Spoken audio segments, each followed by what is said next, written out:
Okay, so as we called out on this channel prior, Donald Trump has been caught trying to manipulate the markets, specifically for the oil market and the war in Iran.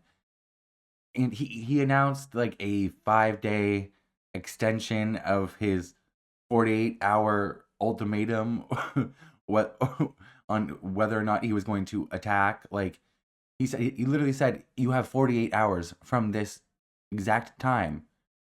And then this morning or yesterday he goes out, he's like, actually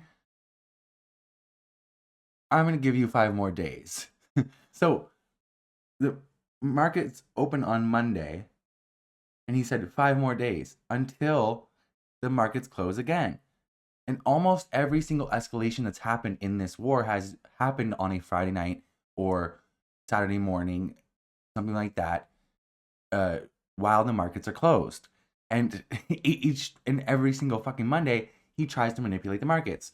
And then, and I don't understand how they haven't caught on at this point. Like by now, surely they have to. But not only is he trying to manipulate the markets,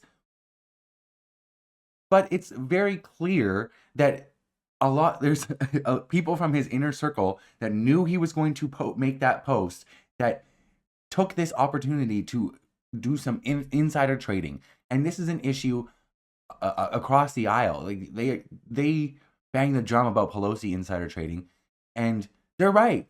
They're correct. I cannot argue against that. The only thing I can say is that if you have an issue with that, take it up with the person who is the like chief executive, the commander in chief.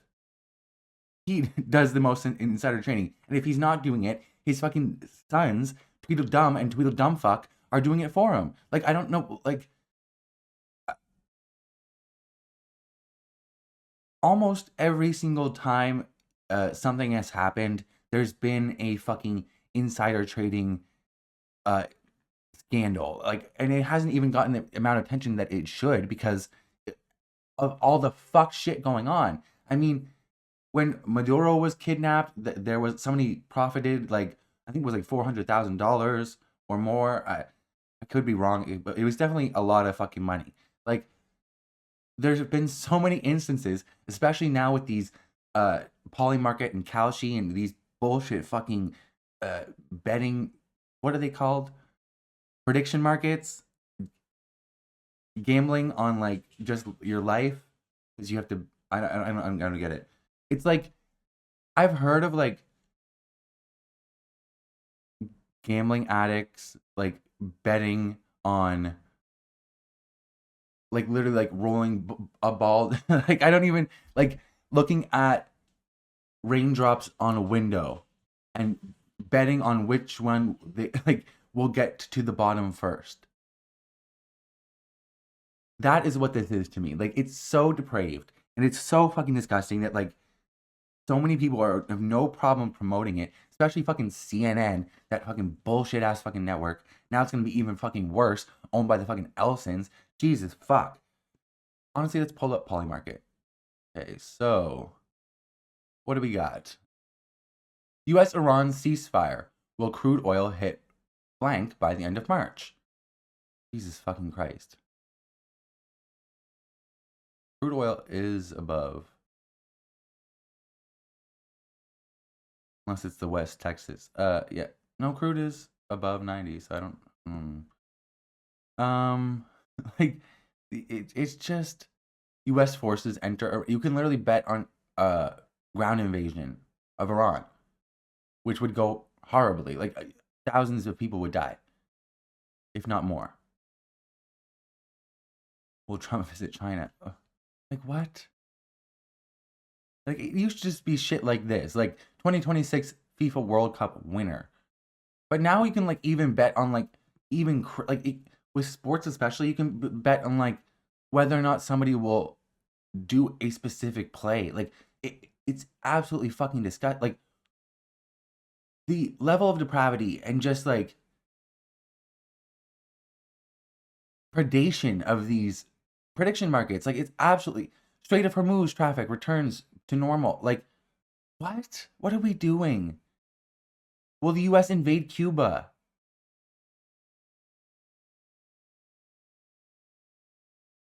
This is just fucking disgusting. Anybody who has any, I mean, Polymarket is partially funded by Peter Thiel. So if you ever have paid money to it, just know that that's partly where your money's going. Also, I did a video on Donald Jr. and his connection to these prediction markets, and we talked about prediction markets a lot in that video. But he is also on like the board of Kalshi and Polymarket, and he has stakes in one of them. And like,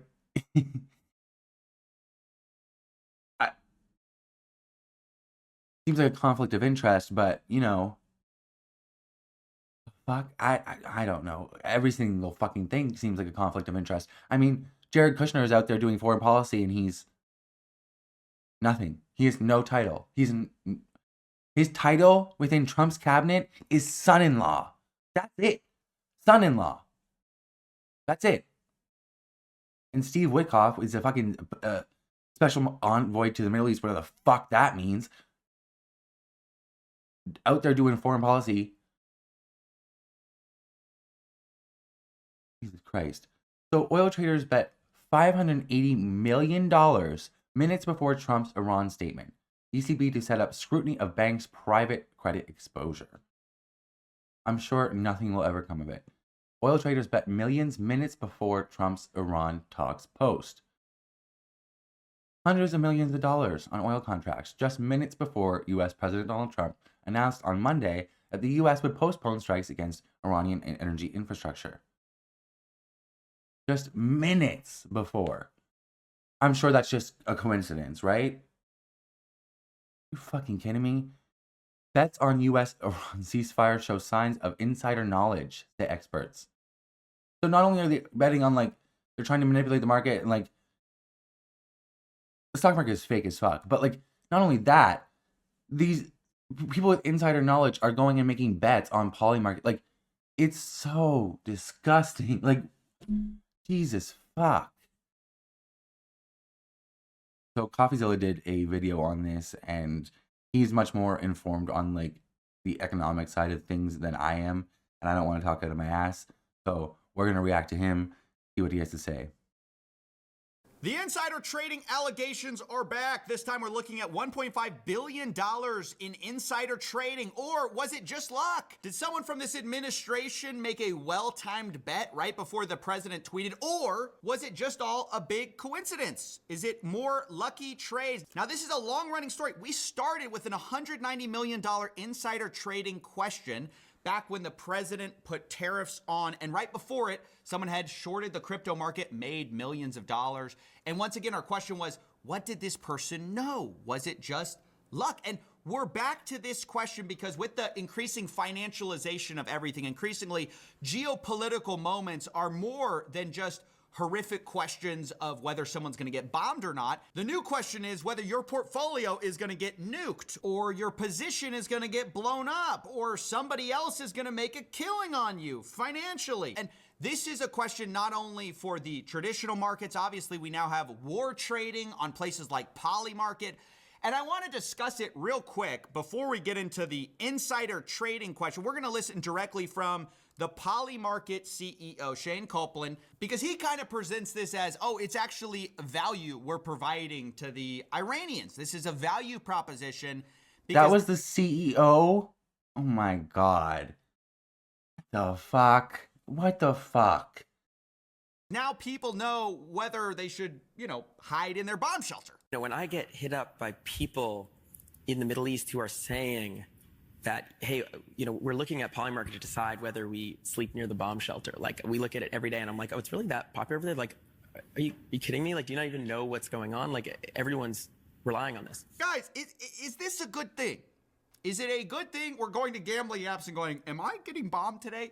Look, setting aside even the national security threat of people basically placing bets on insider information of who we're going to strike when to try to make a buck. Okay, setting that aside, isn't this just like really immoral that bets are being placed on whether we're going to strike a country, and then that country is retroactively trying to use that information to figure out, insider information on whether a colonel or a general or a lieutenant placed a $50,000 bet on Polymarket, move the market. Now we know something's going on. Like, I just want to pause.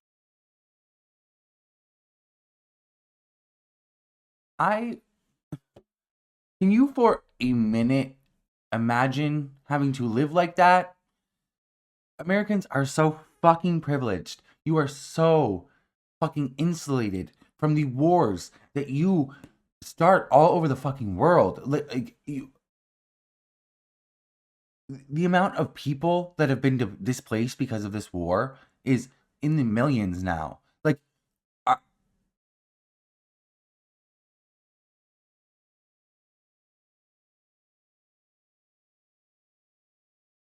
this is fucking insane. Jesus fucking Christ. Pause and think about what kind of dystopian hellscape we've created where people are looking at a gambling company to see, are we actually going to get blown up today? Because this has been well reported on from, The Guardian, from Reuters, from people like the New York Times, that bettors are constantly cashing in on some of these war strikes, and some of them show signs of insider knowledge, meaning people are going to these platforms ostensibly with what looks like insider information, placing bets, and then I guess people are using those bets to kind of try to make actions on whether they're going to sleep next to bomb shelters. And we're going to go back to that, but I want to take a look now at this $1.5 billion insider trade for a second here. Now that we've kind of covered that this is happening at a smaller scale on some of these prediction markets, because of course, the biggest market of all is not crypto, it's not prediction markets, it's the capital markets. And we saw some big moves here pre-market, because previously the position of our government, which of course is laid out on Truth Social, is that if Iran did not fully open without threat the Strait of Hormuz within 48 hours, the U.S. was going to obliterate their various power plants. And of course, the reason we're trying to get the Strait of Hormuz open is because without it being open, the price of oil is very high. So you can imagine that if this is resolved diplomatically, the price of oil would go down, the stock market would rip, go up. And if it doesn't happen, the opposite occurs. Oil probably goes. It wouldn't even go down that quick. I mean, it would for insurance purpose, it would a bit, but there's so much damage has been dealt to so many of these facilities now that Ras Laffan is going to take a couple of years to probably fix, if not 10 to 12 months at least. Some of these places, it's going to be a while before things go back to normal. Higher, stock markets probably take a dip if it's not open. So the information of whether Iran is going to capitulate is very valuable. And this administration are the people who know it, right? And so when the president posts that he's pleased to report that the U.S. has had very productive talks with Iran, that obviously sent the stock prices going up and the price of oil coming down. Wait. That he's pleased to report.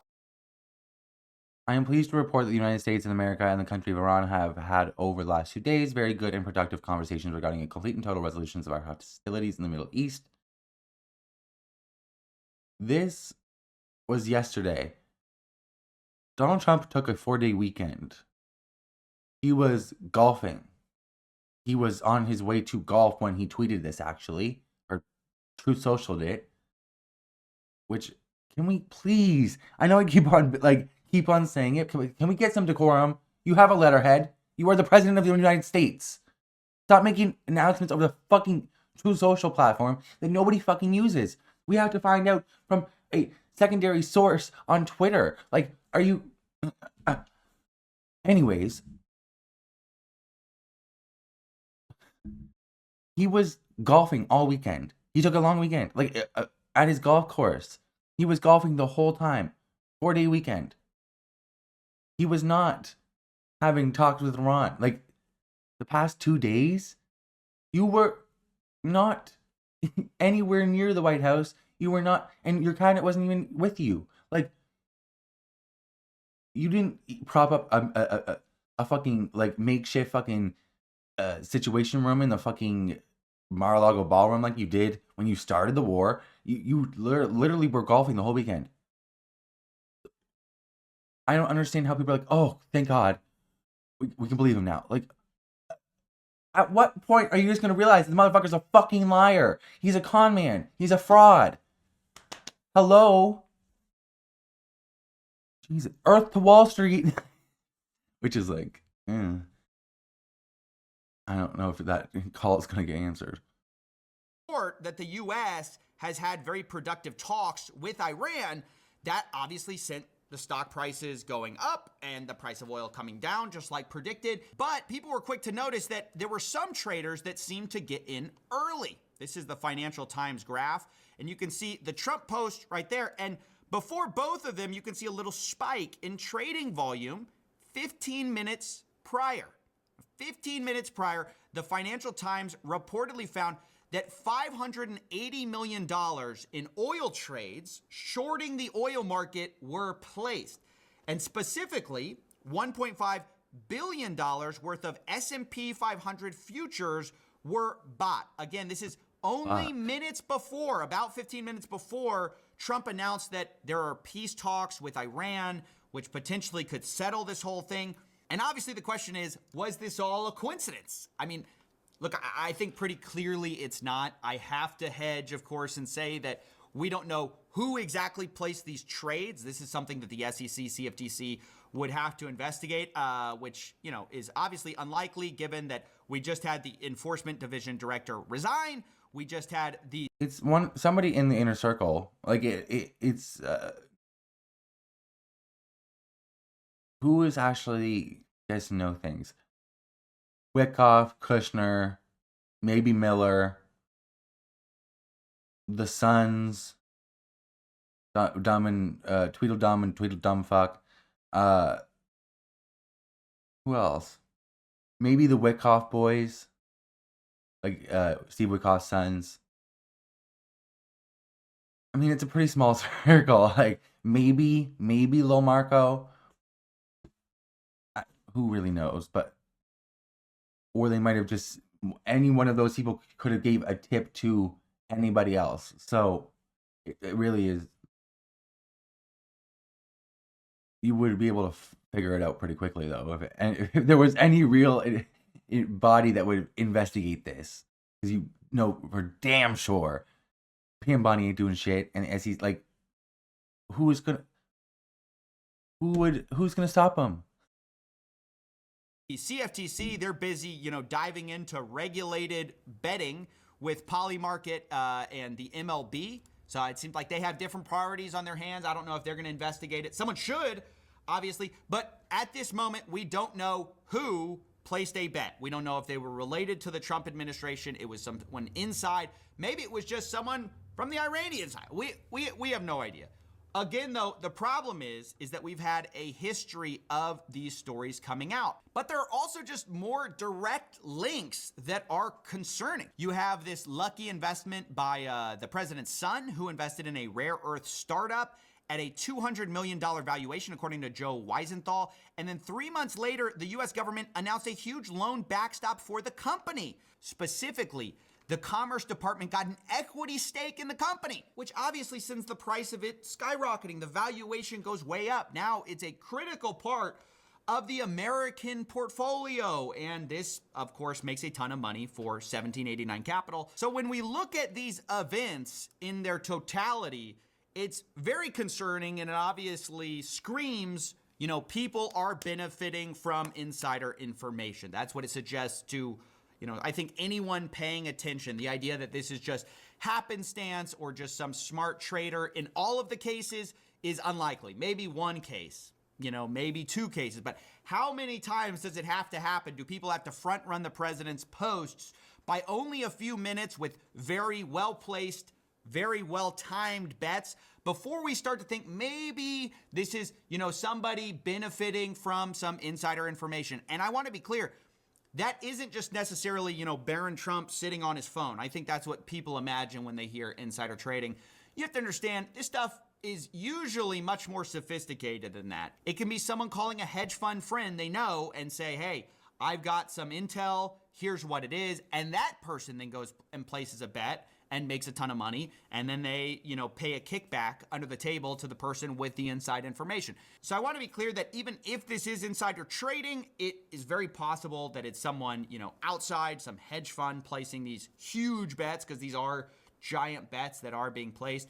But what does seem obvious is that increasingly our geopolitics is tied to like markets, and specifically the markets are now seeking to find insider ways into taking advantage of what's going on, even if that's as cynical as placing bets on strikes, peace deals, ceasefires. And this is where I want to talk about a recent investigation by Bubble Maps, because they went and looked at several polymarket accounts. Once again, this is back to the prediction markets, about one of the traders on there who is linked to several accounts. And I actually got the chance to talk to Nick, the person who did the investigation, about what it means. Here was our conversation. So hello, Coffee. My name is Nick. I'm the CEO of Bubble Map, which is an on-chain analytics company. So you guys just analyzed a series of polymarket accounts, which seem to be related to each other financially. And can you just tell us about the kinds of bets you saw them making related to wars, their accuracy, and just some of the timing things? Obviously, it's very hard to prove definitively. I remember when you couldn't fucking bet on a fucking game of basketball. Now you can bet on whether or not the war is going to get worse tomorrow. Like, what are we doing? What are we doing? What an indictment on capitalism. Just like unregulated capitalism will always just lead to this never before seen levels of depravity. Like, what the fuck are we doing here? Who this is without having the internal documents, but just tell us some of the red flags you guys saw. Yeah, for sure. So, I mean, sorry to interrupt him, but pair this with like the opioid epidemic in North America with the Sackler family and how they profited and how Big Pharma has profited and made it so our politicians are paid opposition against us, against the public. So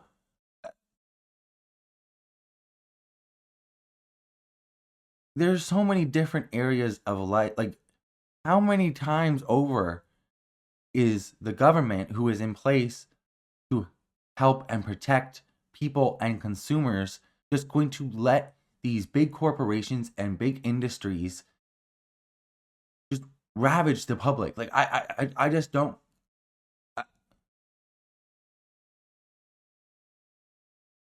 For like evil reasons, just so they can enrich themselves on people's suffering and sorrow and pain, because they don't give a fuck as long as their bank account gets bigger. Mind you, these people have more money than they will ever need in their entire lives, and they still want more off of people's suffering, people's death, especially regarding the fucking Sacklers. I mean, even this, you're making bets on whether or not the country's going to go to war, whether or not a famine in Gaza is going to be announced by a certain time. You're fucking disgusting. What is wrong with you? And these fucking platforms allowing it, and not only that, the fucking government allowing it. What are we doing? This is absolutely abhorrent.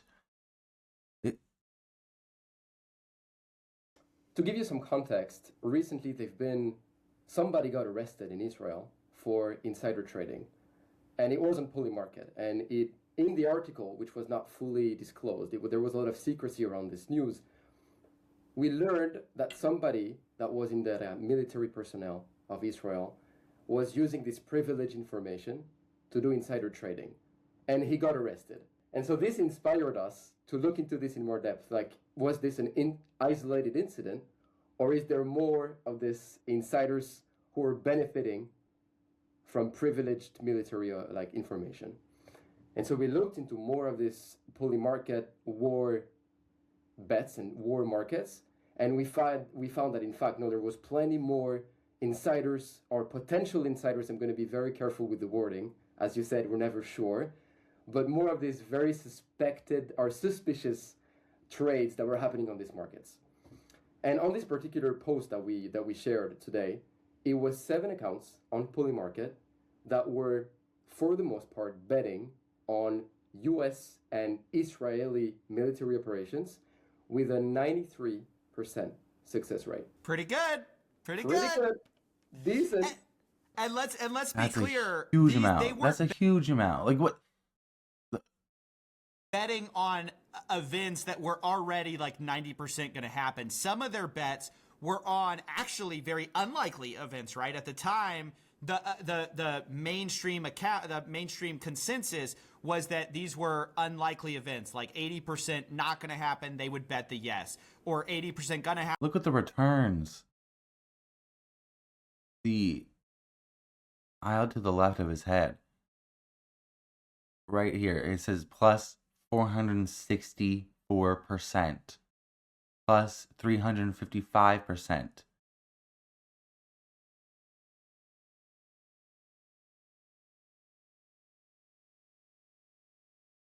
Fuck. Happen, they would bet the no, right? Isn't that what y'all found? Yeah, for the most part. For the most part, at least for the trades that made the most money, of course, it was mostly trading at like 20 cents, meaning that the consensus was 80% not going to happen, and they traded against it. So not only the amounts were suspicious in the sense that it was very unlikely events, but also the timing. So as you said, the timing of these bets occurred, I don't know, maybe 1 or 2 weeks before the resolution of the event, which was the strikes from the US and from Israel in Iran. And we've seen this network of accounts that were betting. Mind you, these are the people screaming about Somali fraud in a random city in Minneapolis. Or random a random part of fucking Minneapolis, Minnesota. Like, the fuck? A case which had already been investigated and was being tried. Like, where are you now, Nick Shirley? Where are you now? Jared Kushner's been enriching himself off of this shit. Where are you now, bitch? The fuck? Donald Trump has let off like dozens of fraudsters. He has commuted their sentences or pardoned them, or like so many fucking people. Dozens of people, actually. And to the tunes of like millions of dollars, too. These people are not just regular fraudsters, like getting a couple extra thousand here and there. No, these people are like frauding people out of a lot of fucking money. And they got off the hook because Donald Trump, well, in my opinion, people go to fucking Mar-a-Lago, they give him fucking $1 million, and then he goes back to the White House and fucking pardons them or commutes their sentence. There's a ton of reporting on it. You can go look it up. Please do. Like, where are you now, Nick Shirley? Hopefully, like, you're, I don't know, doing some sort of, like, Billy Madison shit, and you're, like, in school again? I don't know. Dating all the way from 2024 to 2026. So it's been 2 years of successful trades. And then the part that is insane is the fact that they are connected on chain. Without getting into too much specificities, they were sharing MXC deposits, they were sharing Bybit deposits, they were wiring profits to the same deposit address, sharing funding address. Was a very obvious pattern of clustered polymarket accounts. What do you think this means for the future of these prediction markets? I mean, obviously, there's a claim that this is not allowed. Insider trading is not allowed. Polymarket's going to go after them. Kalshi, they're going to shut it down. One thing that occurs to me is it's... No, they're not, because they make a whole fuck ton of money. This is what unregulated capitalism gets you. If you only care about profit, you will only ever care about profit. The rules and the like, who gives a fuck? We're allowed to exist, so we're allowed to make this money. We don't know. We can just say we looked into it and we didn't. Like, let's not and say we did. How about that?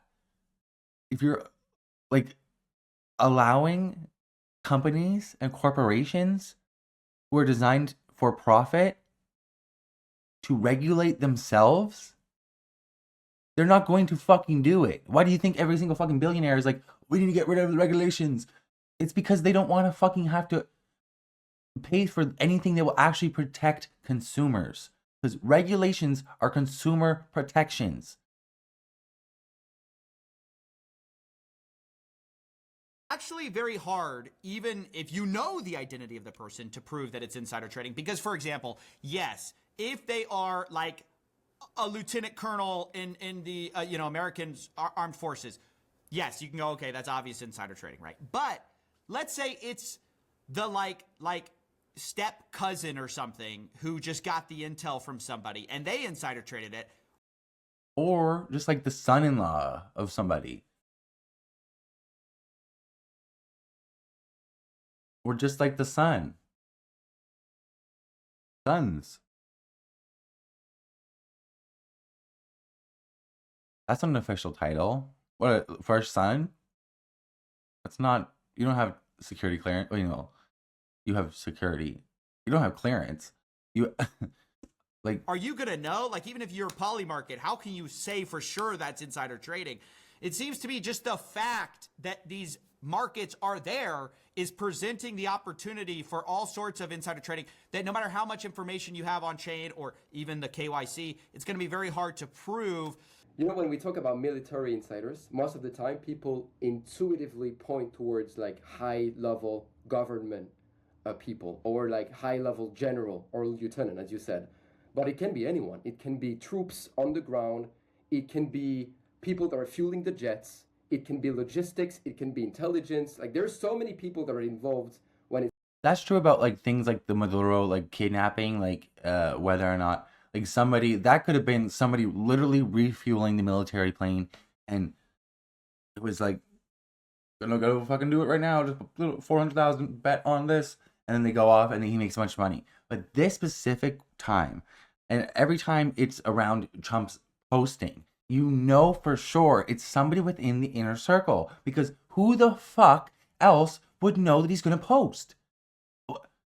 It's obviously him telling people, or like somebody within the inner circle, or somebody who fucking tweets for him is telling somebody. Like, it's not going to be a ton of people in this instance, even though he is very correct in like the vast majority of the times in which there is clear insider trading, it is around like military strikes and things like that. But there is quite a few number of times where it's about like Trump's posts, and those are very clearly within his inner circle or within the cabinet. It comes with military operations. You can even, as you said, potentially can be the dad. The son is calling him the day before saying, look, dad, I'm going to be away tomorrow. Stay safe. Love you. It can be the wife.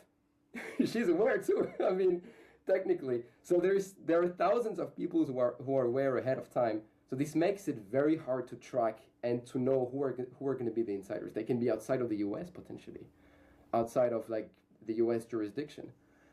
And yeah, this is tricky, but like definitely prediction markets are opening a new layer, a new category of potential insiders, military personnel. Thank God that like they're allowed to exist now. Like, what? How is this making the world better exactly? And like, what's the sale of this? Like, you too can insider trade. Come on, you too can come bet on the deaths of thousands of people. Come on over. Huh? Like, what? You can come on over. You can come over here and bet on the weather. That is a section on it's either Kalshi or Polymarket. I'm not sure which one. But there's a weather section. Is it going to rain in South Dakota tomorrow?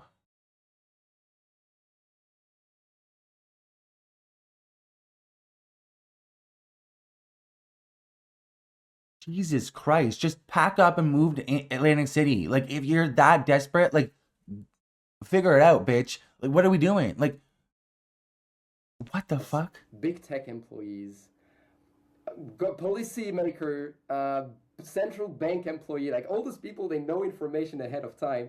And a couple of years ago, they couldn't do anything about it or with it.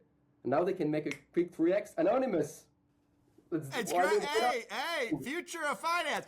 No, it actually reminds me a lot of the Pelosi stuff. You know, people go, oh, Nancy Pelosi's such a great trader. They forget it's Paul Pelosi that's placing those bets.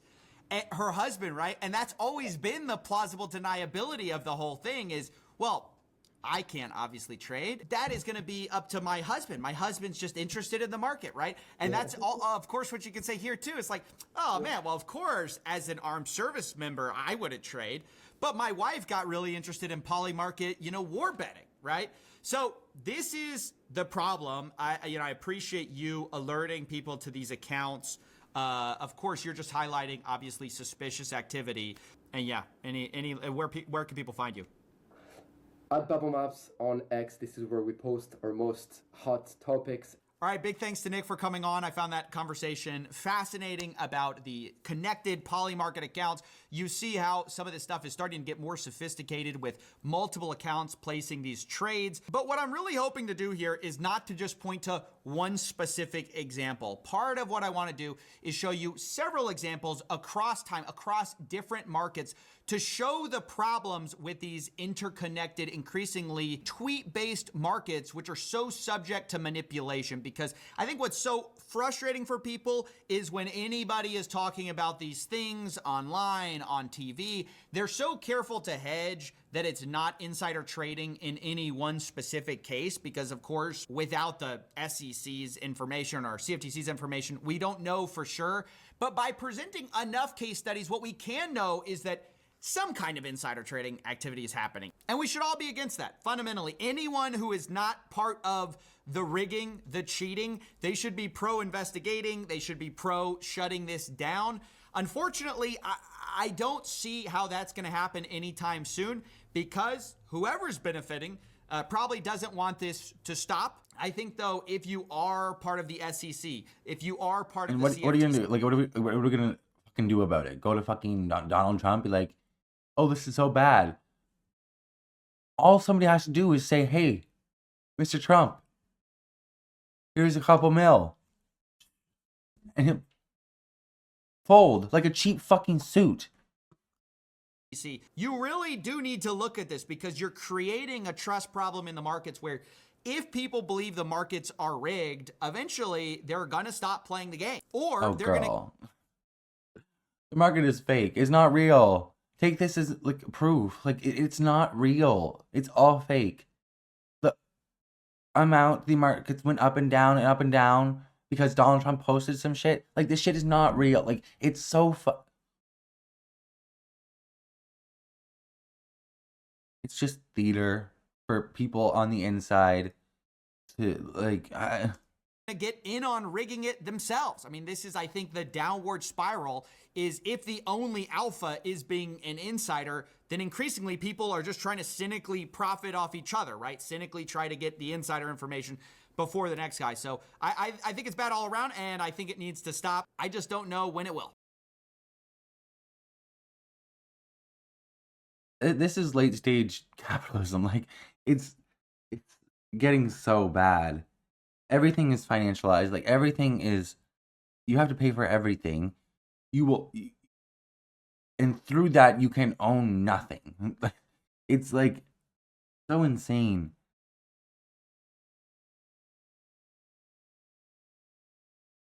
Now we're taking bets on whether or not genocide will happen. Like what are we doing? We're gotta be sure. Would be nice to have a good government to regulate this.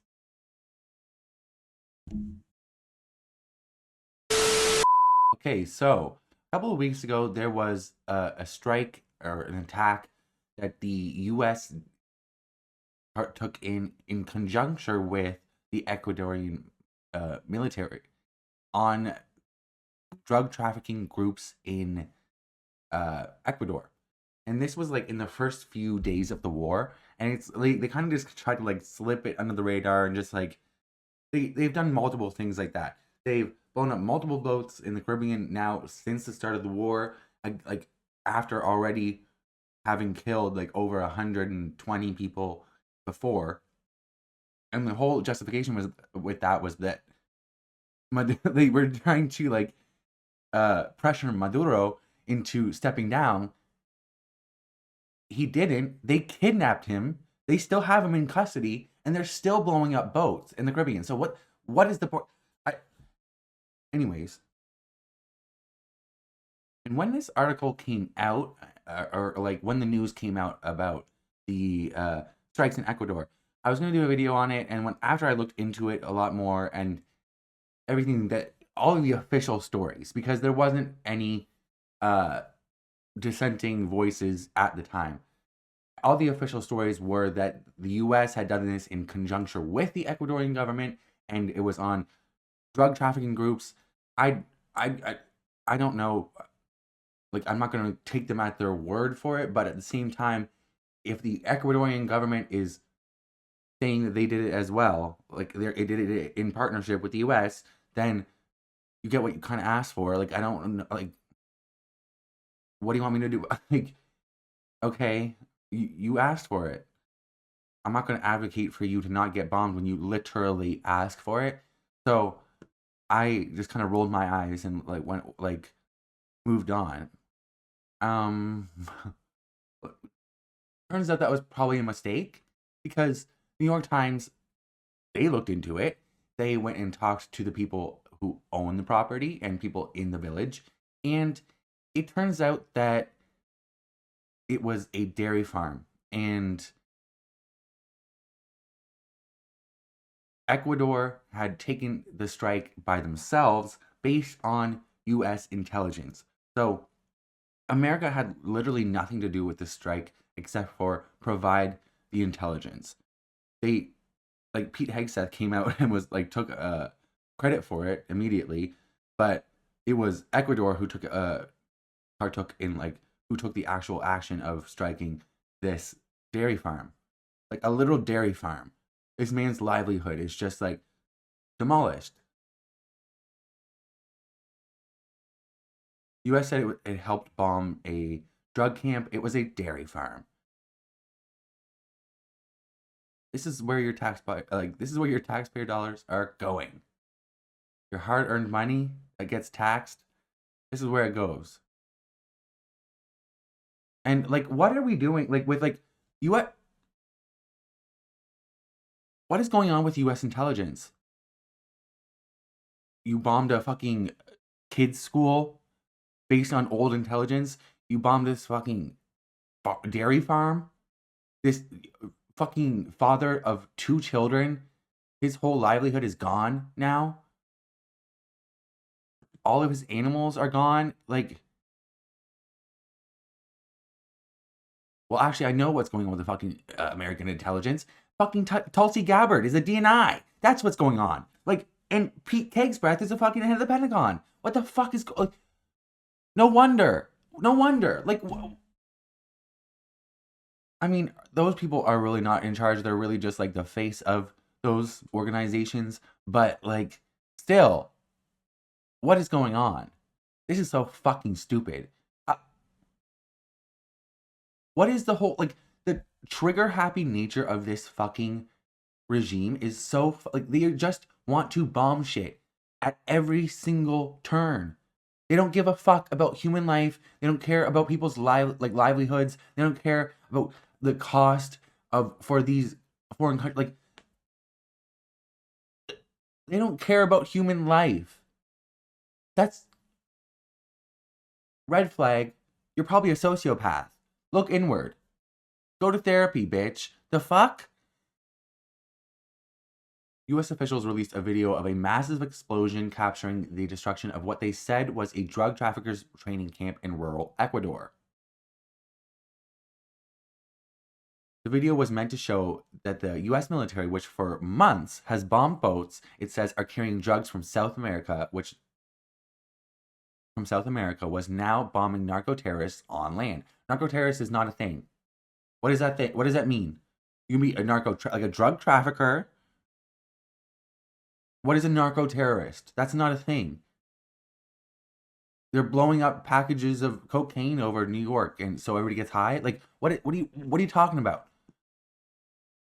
Defense Secretary Pete Hegseth. Fuck that bitch. I actually pulled up that post. This is the video, and we can we'll watch it in a second. But yes, as POTUS has said, we are bombing narco terrorists on land as well. Thank you to our partners in Ecuador. Much more to come from Southcom. This was on March 6th. Like, okay. And they took credit for this. They didn't even fucking do it.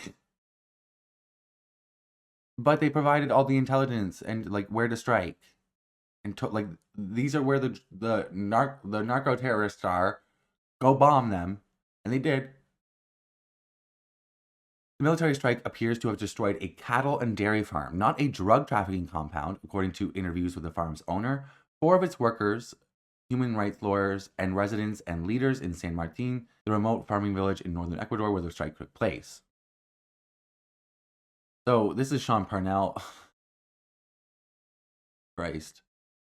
Under the leadership of President Trump and the Secretary Hegseth, the department is uniting partners across the Western Hemisphere to detect, disrupt, and destroy designated terrorist organizations that fuel violence and corruption. We commend President Noboa, the governor of the government of Ecuador, the brave troops of Ecuador's defense and security forces for their partnership in the successful operation against narco-terrorist supply complex today, blah, blah, blah, blah, blah. This operation demonstrates the power of coordinated action and sends a clear message. Narco-terrorist networks will not find refuge in our hemisphere. Okay? Like, okay. Okay. So this is the farm, the dairy farm.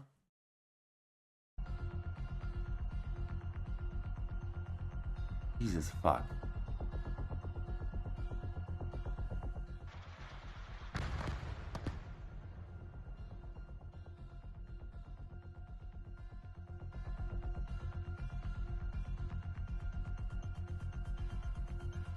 Somebody's entire fucking life just up in smoke. For what? So the military can feel like a bunch of big boys? Like, what is this? America, what are we doing? Look at the fucking, like, what? The brain rot. Oh my God. Wow. Jesus. And though the Pentagon said at the time that it had executed targeted action against the site at Ecuador's request, U.S. troops had no direct involvement in the strike shown in the video. So why lie? Like, it's so weird. Like, Workers on the forum told the Times that Ecuadorian soldiers arrived by helicopter on March 3rd, doused several shelters and sheds with gasoline, and ignited them after interrogating workers and beating 4 of them with the butts of their guns. Jesus fucking Christ. Like, okay, this is who the United States is partnering with. Meanwhile, you're alienating yourselves from Canada, Mexico, the EU.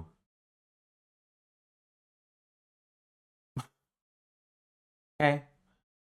3 of the workers who requested anonymity for fear of retaliation by the government said the soldiers later choked and subjected them to electrical shocks before letting them go. Jesus Christ. This is all based on U.S. intelligence. Because you believe, like, Pete Hegseth fucking believed that there were drug traffickers there. Like, what are we talking? You also say that there's drug traffickers in those little boats in the Caribbean that would need to refuel 20 times to get to the U.S. So, what's the truth? Because multiple families have come out of the people who have been murdered in those boats and said, no, they were fishermen. They were coming back home from working in Venezuela, not doing, like, trafficking drugs, not drug smuggling, fishing. That, like, because they were in fishing boats. Like America is the biggest terrorist regime on the fucking planet, and the CIA is the main perpetrator. Jesus fuck.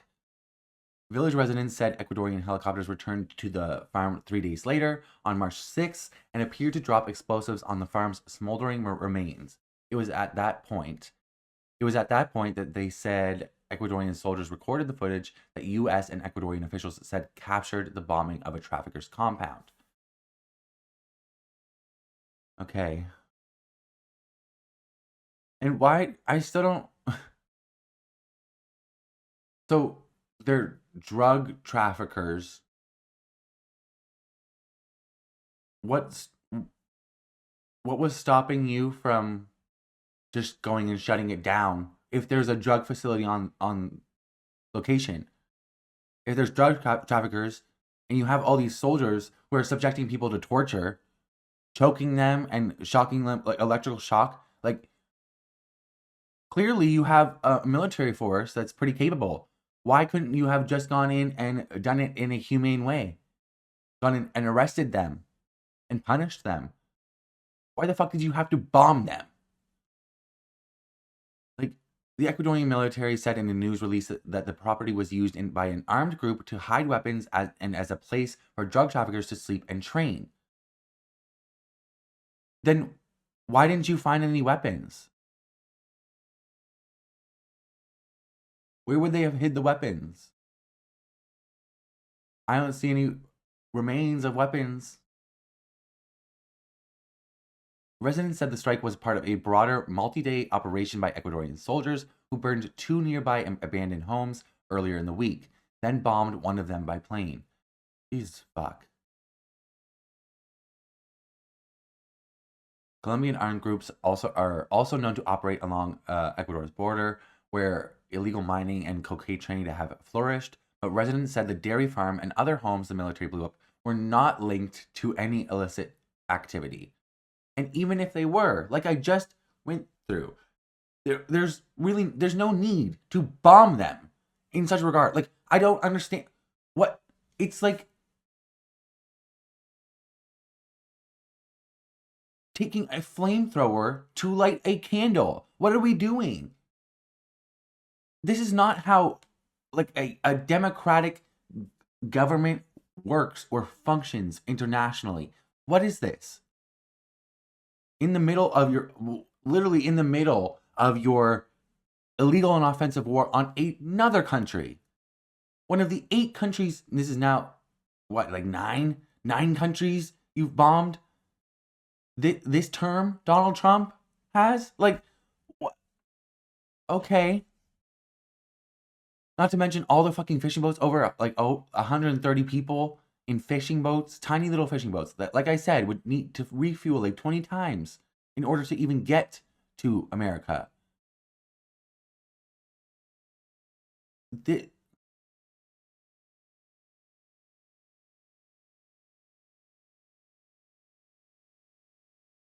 Ecuadorian government said in the news release that it had relied on. I'll read that again. The Ecuadorian government said in the news release that it had relied on U.S. intelligence and support to target the farm. So, like, just because America didn't drop the bombs does not mean that they are not fully and 100% culpable in this. You provided all of the intelligence in order to do this. It's, I'm sure, I think it goes over it, but it's Ecuadorian policy to bomb any suspected facility that has anything to do with Colombian drug traffickers. Do you not think that the U.S. intelligence officials know that? The Pentagon, they know what the fuck is going on. They knew what was going to happen. They did it anyways because they wanted to blow the fucking place up. They wanted people like propaganda videos of people dying. Like I don't know what to say here. So it relied on U.S. intelligence and support to target the farm, which it said was a camp used to train about 50 drug traffickers. A tiny little dairy farm. 50 drug traffickers on what? Doing what? You couldn't find any facility to make drugs, but they're being trained 50 drug traffickers at a time? Where are they? Where did they go? Where have they been? What are their names? Like, what? Okay, like, and it says up here, like, Ecuador does not produce cocaine, but is a top exporter of cocaine smuggled from Colombia and Peru to the rest of the world. So, if they don't produce cocaine, what were they being trained on if they don't even produce cocaine in Ecuador? Like, what did they need to know at this dairy farm? Was something about milking the cattle? Did that help them smuggle drugs? What do we... Hello? What? Like, this just makes no fucking sense. Ecuadorian officials said soldiers had recovered guns and other evidence of illicit activity on the property. The Ecuadorian military did not offer evidence for its claims, even though it tends to publicize photos of drugs, weapons, and contraband it seizes during operations. So, miraculously, I mean, just coincidentally, they're not posting any photos of the evidence they found at this farm that they blew up. Just coincidentally. They usually do every other time, but not this time. Okay.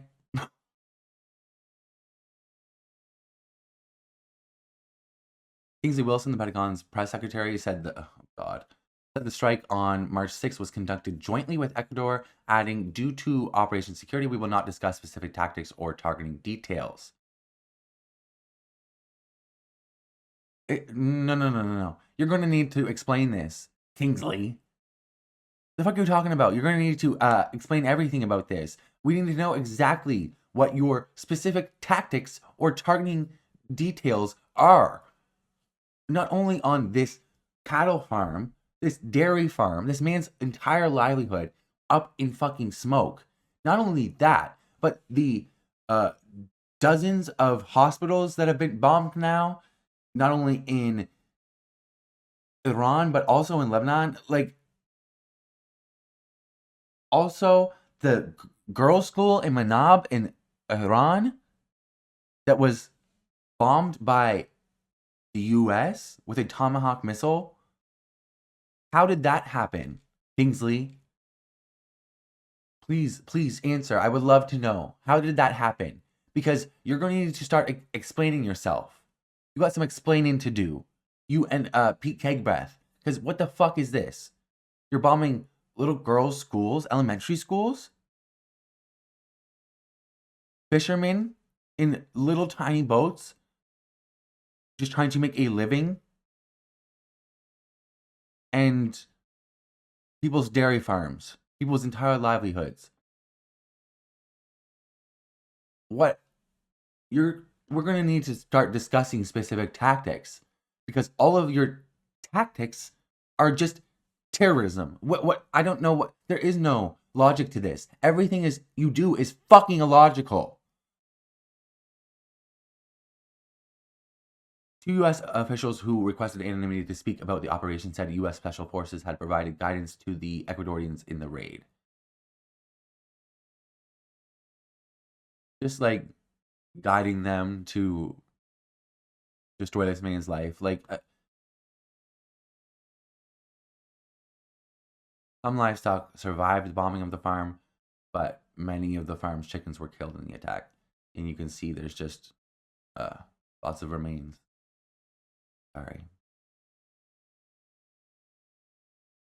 Mr. Pasmino he is a high-ranking Ecuadorian military official, I believe. Mr. Mario Perezmino, a retired colonel and former director of intelligence for Ecuador's army, said it was protocol to destroy any place used by Colombian traffickers in Ecuadorian territory. So the Pentagon and the ODNI, Office of the Director of National Intelligence, is well aware of what the Ecuadorian protocol for these type of things are. They did not care. They supplied them with the intelligence anyways. They knew this was going to happen, and then they celebrated it and took credit for it. Like it was some virtuous thing they did. Meanwhile, this man's life is destroyed. I will keep on saying it because what the fuck is the point for, like, why? All these animals fucking, like, what? What was the point of this? What did this make anybody in America's life better? Did this make anybody in Ecuador's life better? Like, what are we? Fuck. So Mr. Pasmino independently provided information that aligns with accounts from residents. Ecuadorian forces questioned 4 people on the property, he said, and used helicopters to launch rockets on the farm. Jesus fuck. Can you imagine one day you're just like trying to work and just get a decent living to provide for your family, working your ass off, and all of a sudden a fucking helicopter comes out of the sky and starts launching rockets at you? For what? Because they suspect you of being a drug trafficker? Something that would probably just warrant an interrogation or a questioning? Rocket launcher. Okay.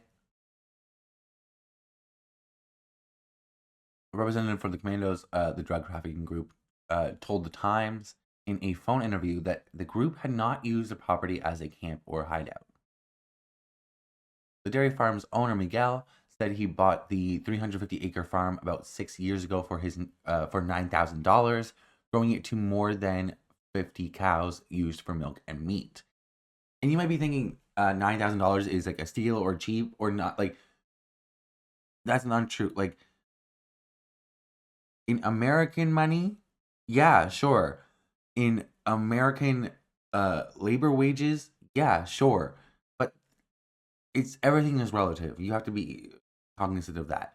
He most likely saved up for a very, very long time to be able to have this piece of land to be able to provide for his family. Like, and now his government in conjunction with the U.S. just blew it up based on faulty intelligence, I guess. We don't know. Miguel, a 32-year-old carpenter and father of 2, asked to be identified by only his first name for fear of retaliation by the government. As Miguel stood in the rubble, he denied that his farm was used as a training camp and said he was baffled by the military's decision to bomb the property.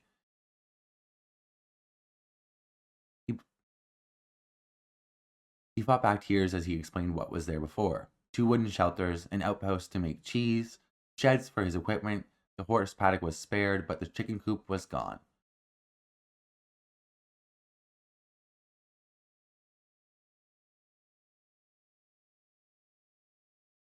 It's an outrage, Miguel said, stepping over his dead chickens.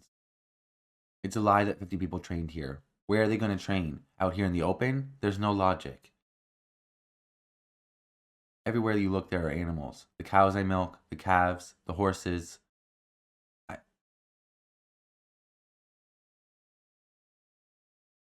It's so fucking ridiculous. So, Alliance for Human Rights, coalition of groups in Ecuador, filed a complaint with the Ecuadorian authorities and the United Nations, claiming that the military's actions were an attack on a civilian population. There isn't a single public official who has come to verify what happened, said Maria Espinosa, a human rights lawyer. Because they probably were relying on the intelligence of America. They thought that they could trust this global superpower who has built themselves up to be this great commanding force on the global stage, and it turns out they're a paper tiger with shitty fucking intelligence and shitty equipment that costs an arm and a leg to make. It's way too fucking antiquated and stupid.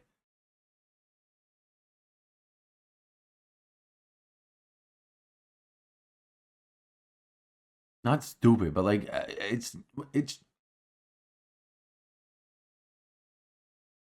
I mean, when you have a privatized military industrial complex where you have these contracts with these companies where you have to buy what they sell you, and they're making these very expensive items that aren't that good, but you have the contract with them, so you have to buy them. Like, it's extremely antiquated, dumb, and like a lot of the military is still set up for like Cold War conditions and Iraq War conditions, and it's been a while. The world has evolved a lot in 20 years, and it turns out the American military has not. All we want is for the truth to come out, said Vicente Garrido, the vice president of the San Martin Village Board. They said it was some training camp, but it's becoming clear that they were just some homes.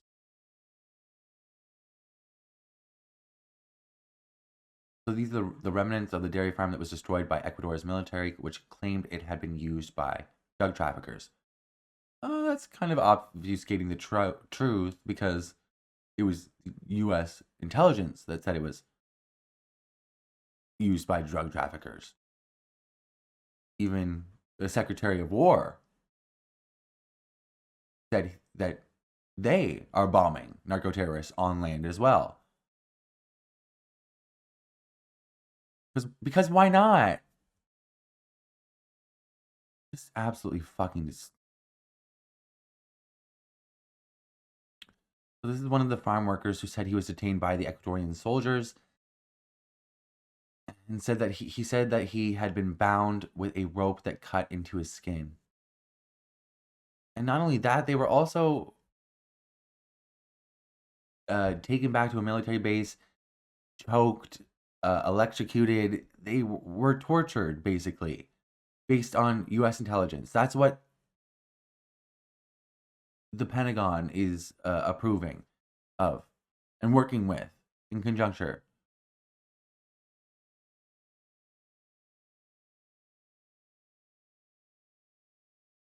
Soldiers let a 66-year-old worker go, then started beating the younger ones. Jesus Christ. All in their 20s and 30s, they said. One worker said he fainted twice after the soldiers dunked him headfirst into a barrel of water. My God. And threatened to drown him. Jesus fucking Christ.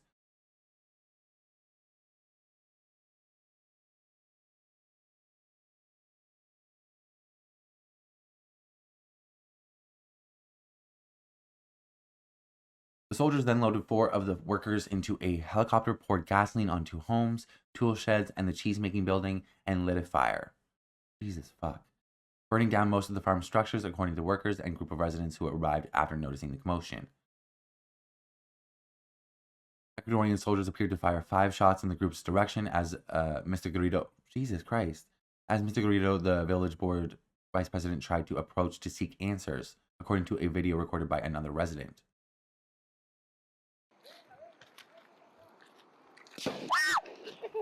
Estamos en la mano de Dios. Hay que grabar. Eso hay que grabar.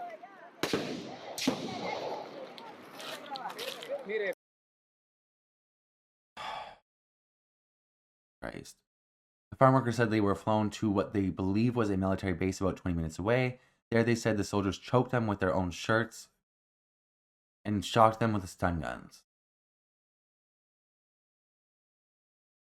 The men said they were eventually released at dawn and told to go back to Colombia. They basically said that if I set foot in Ecuador, they'll kill me, one worker said. Jesus fucking Christ. And it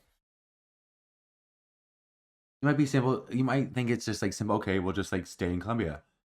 A lot of these countries, their workforce relies on surrounding nations in order to earn an income or earn a livable income in order to actually get ahead. It's a lot like, well, with the geography and everything, it's like having a parent that works in a different state, basically, except it's a different country. It's that's what it would be like distance wise. So it's very common for people to be like, they rely on other other countries for their income and for work and for reliable work and reliable money. Like, so to just be picked up out of nowhere, tortured, and then told, if you ever come back to this country, you will be killed, is absolutely fucking insane, and it's devastating to a fucking somebody just trying to earn a living. He's not like, this is a farm worker. This isn't the guy who owns the farm. He's not making a fuck ton of money. Meanwhile, Donald Trump is distancing himself from almost every single major ally. He has threatened Mexico and Canada, Greenland, Panama. Completely alienated from himself, the US, from most European allies, most nations with a leader who has their head screwed on right. Like, just destroyed America's standing in the global stage. And these are the people you are actually working with. Just absolutely fucking insane. 3 days later, on March 6th, the Ecuadorian... So, the torture wasn't enough for them. They had to come back a couple days later and bomb the shit out of the fucking farm. After finding nothing and retrieving no information. So they did what they were supposed to do, except they took it way too far and tortured people in order to try and get the answer that was not there and did not exist. And after not getting anything or any evidence, they're like, okay, well, let's just bomb the fucking place.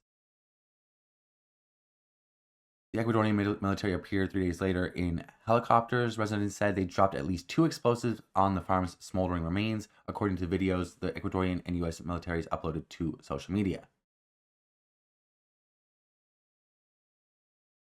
Later that day, Ecuador proclaimed it had destroyed Comandos de la Frontera.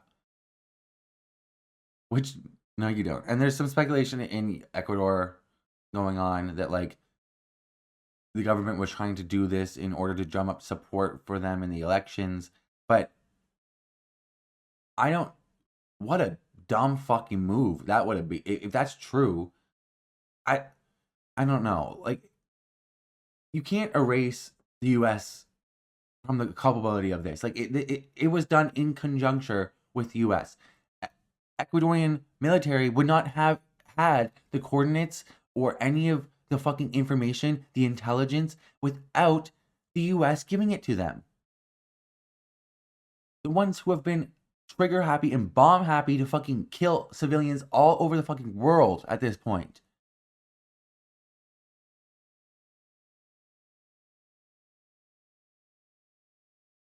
That's...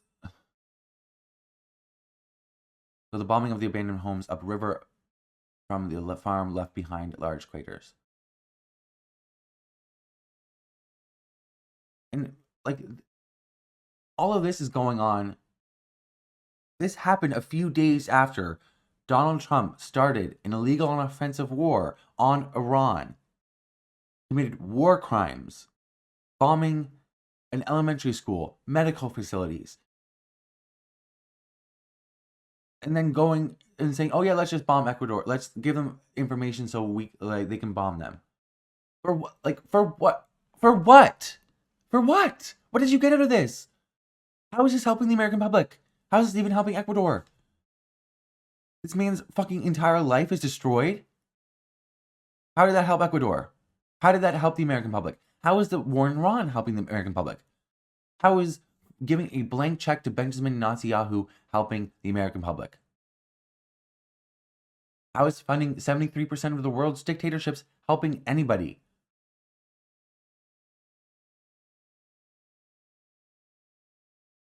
This is the America First president, the no new wars president.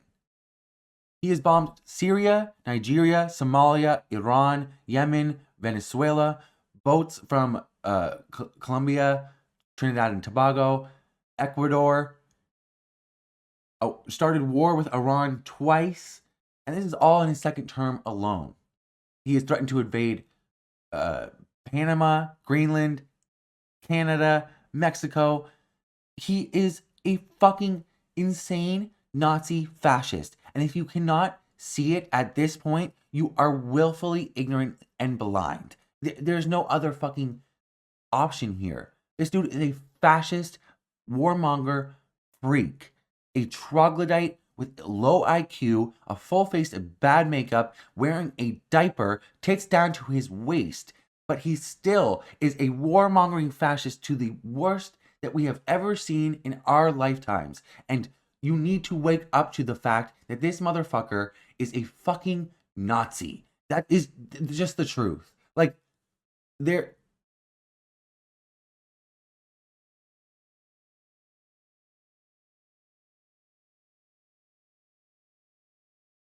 no other word to describe this man other than narcissistic abuser, warmongering tyrant, dictator. Like, that's like way too many. What the fuck? This isn't even mentioning the fact that he's a pedophile rapist. Over 30 allegations of sexual assault.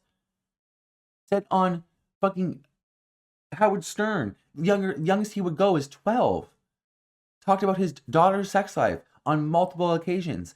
Like, said he would go into his teen USA pageants and go in the back while they're changing so he can see them naked and do inspections. Like, this demon husk of a person is destroying America. And even if they were to do 25th Amendment, J.D. Vance would take up the mantle and just go harder in the paint.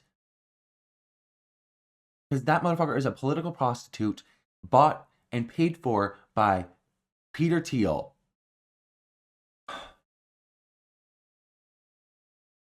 Oh, Shady's hole. Okay, so the war in Iran has been raging on, and Donald Trump continues to blatantly lie about it. And not only that, he has been blatantly admitting to violating the Constitution, talking about how, like, literally admitting to going around Congress, not getting a declaration of war. Nobody's putting up a fucking fight about it. Where is Hakeem? Where is Chuck Schumer? The leaders of the opposition party? Where are they? Seriously, where are they? They are MIA. The only time that I ever see them talking about this is like talking about the process and like how they need to get congressional approval and blah, blah, blah, blah, blah.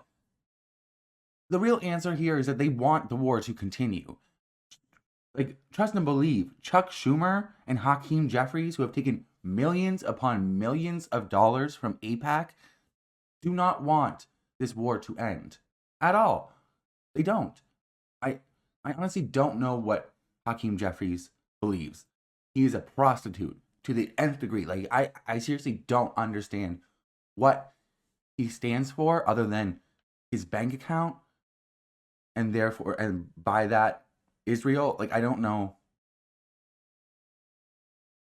What do you believe in, Hakeem? I don't know. It's not universal human rights. I don't. You're just a prostitute.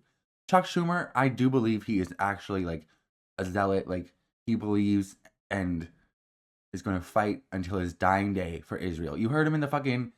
He did a fucking speech at a fundraiser talking about it's my number one job as a leader of the fucking Senate to fucking make sure that Israel gets as much funding as it can. Like, what the fuck? If any other politician in any other country, or even if any politician said that about any other country, just not Israel, saying like your number one job as leader of the Senate is to make sure that Israel gets as much funding as it can, you would be disqualified. Like, what? That's not normal. That's like basically just blatantly admitting to being like a foreign asset. What are you talking about? Like, okay. And he just skates on by. And where's the Fight Club? Did you hear about the Fight Club? It was like the Fight Club, a group of senators that are going to fight back against Chuck Schumer. Where have they been? Bernie Sanders, Senator Warren, Van Hollen, Murphy. Or there was a group of them. Where have they been? Have they pushed back against Chuck Schumer like at all? Have they stopped him from never whipping votes? Have they done anything to actually fight? No. The only thing that they have done is talked about how we're a Fight Club. Last time I fucking checked, the first rule of Fight Club is you don't fucking talk about Fight Club, bitch. And that's the only thing you've done. So what are we doing? What are you doing? Like, and make no mistake, Elizabeth Warren got up out of her seat to clap during Donald Trump's State of the Union when he talked about the war with Iran.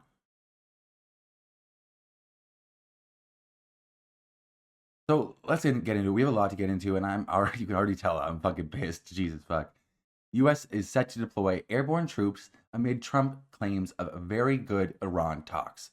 That's one of the things he's been blatantly lying about is the amount that the Iranians are trying to negotiate. To even like he's saying that they're begging to negotiate, like begging for a deal, and then every single time they come out and they're like, no, we don't want a deal. We're not begging for anything. We want to continue the war, actually. We want you to feel this pain. And like, and Donald Trump just keeps on saying, like, blatantly lying. They're begging. In reality, that's all just projection. Every time that Donald Trump has like an accusation, it's always just projection. It's really just a confession. And he is clearly they're begging the Iranians, and they don't want to make a deal anymore because they just know if they make a deal, Israel and the U.S. will just stockpile weapons enough until they have enough, and then they're going to fucking hit Iran again, go to war again, like they did last time. This is the second time they've been to war with Iran in the past 12 months. Like they obviously every single time you go to negotiate, you bomb them or start war with them. Like why would they trust you? Israel and the Gulf states have been targeted by Iran in the latest strikes, while Tehran denies any negotiations with the U.S. to end war. The U.S. is poised to deploy airborne troops to the Middle East as strikes intensify, signaling it may consider boots on the ground despite Donald Trump's claims of a very good talks with Iran, as it was reported that the U.S. president had delivered a 15-point negotiation plan to Tehran via Pakistan. So, if we're going to look at his past behavior and actions and take that as like a course of action for this war, he's not going to be building up military presence in the region for nothing. Last time he built up military presence in the region, it was to start the war. And before that, the last time he built up military presence aside from Iran was in Venezuela. When he did an invasion, he abducted Maduro, kidnapped him out of his fucking bed, and sent him to fucking jail in shackles. So he's building up troops again. They're going to do something. They're planning on something, some show of force. And there's a lot of reports saying that they're thinking of some big action, and we'll get into it. But like, this is the best indicator that we have that something's going to happen. Most likely some sort of boots on the ground invasion. Who knows? Like,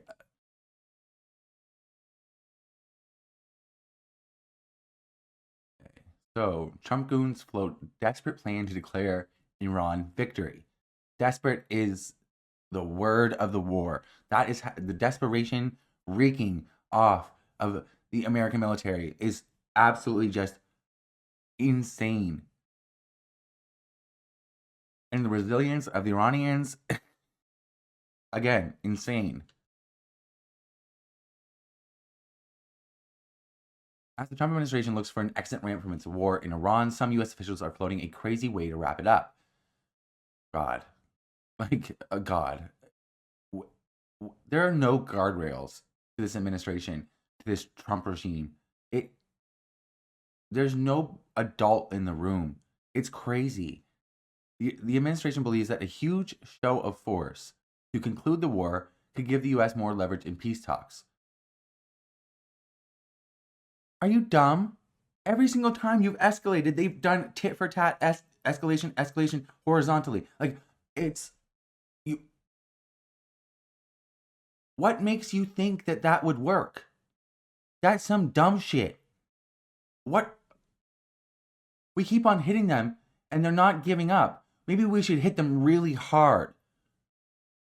Maybe you should just stop fucking hitting them, dumb fuck. What are you talking about?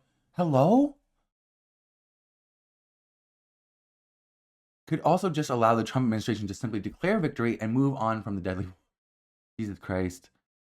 The Pentagon is cooking up several military options for their final blow in Iran, which could include using U.S. forces on the ground and a huge bombing campaign, according to the report. Great. Because Iran hasn't been car bombed enough.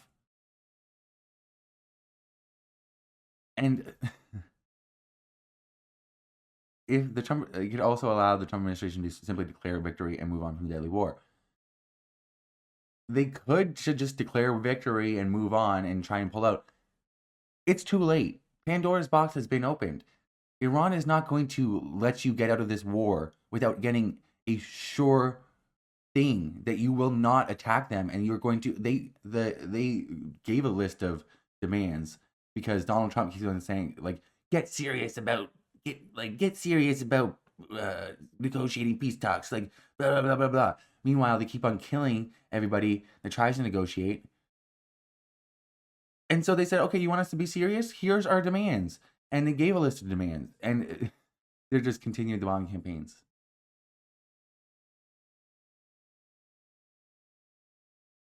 So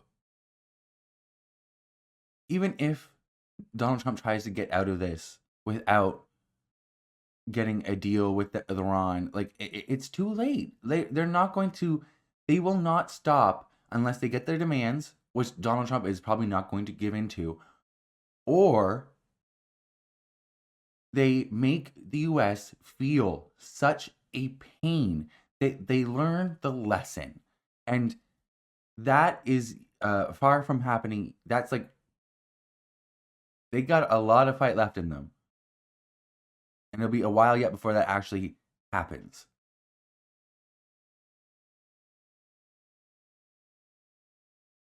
And military options for a final blow in Iran, which include using U.S. forces on the ground, would be a fucking disaster. If I'll show you the geography. Give me a second. I'll cut this. Okay, so I looked up just a simple cursory Google search. Will show you this is the coastline in the Strait of Hormuz. This is what the ground troops would have to invade on in order to get in through that alley. And that is the most likely way. It is one of the only ways they can get into the fucking country. So this would be a fucking disaster. Are you fucking kidding me? Ground troops trying to get up that? How? And how are they going to do it in a way where they're not sitting ducks? And how easy? What are you going to do? Get a fucking aircraft carrier to bring in a bunch of troops to just be a sitting duck for their little Shahid drones? When your aircraft carriers are being fucking taken out by laundry fires? Out of commission for 2 years now?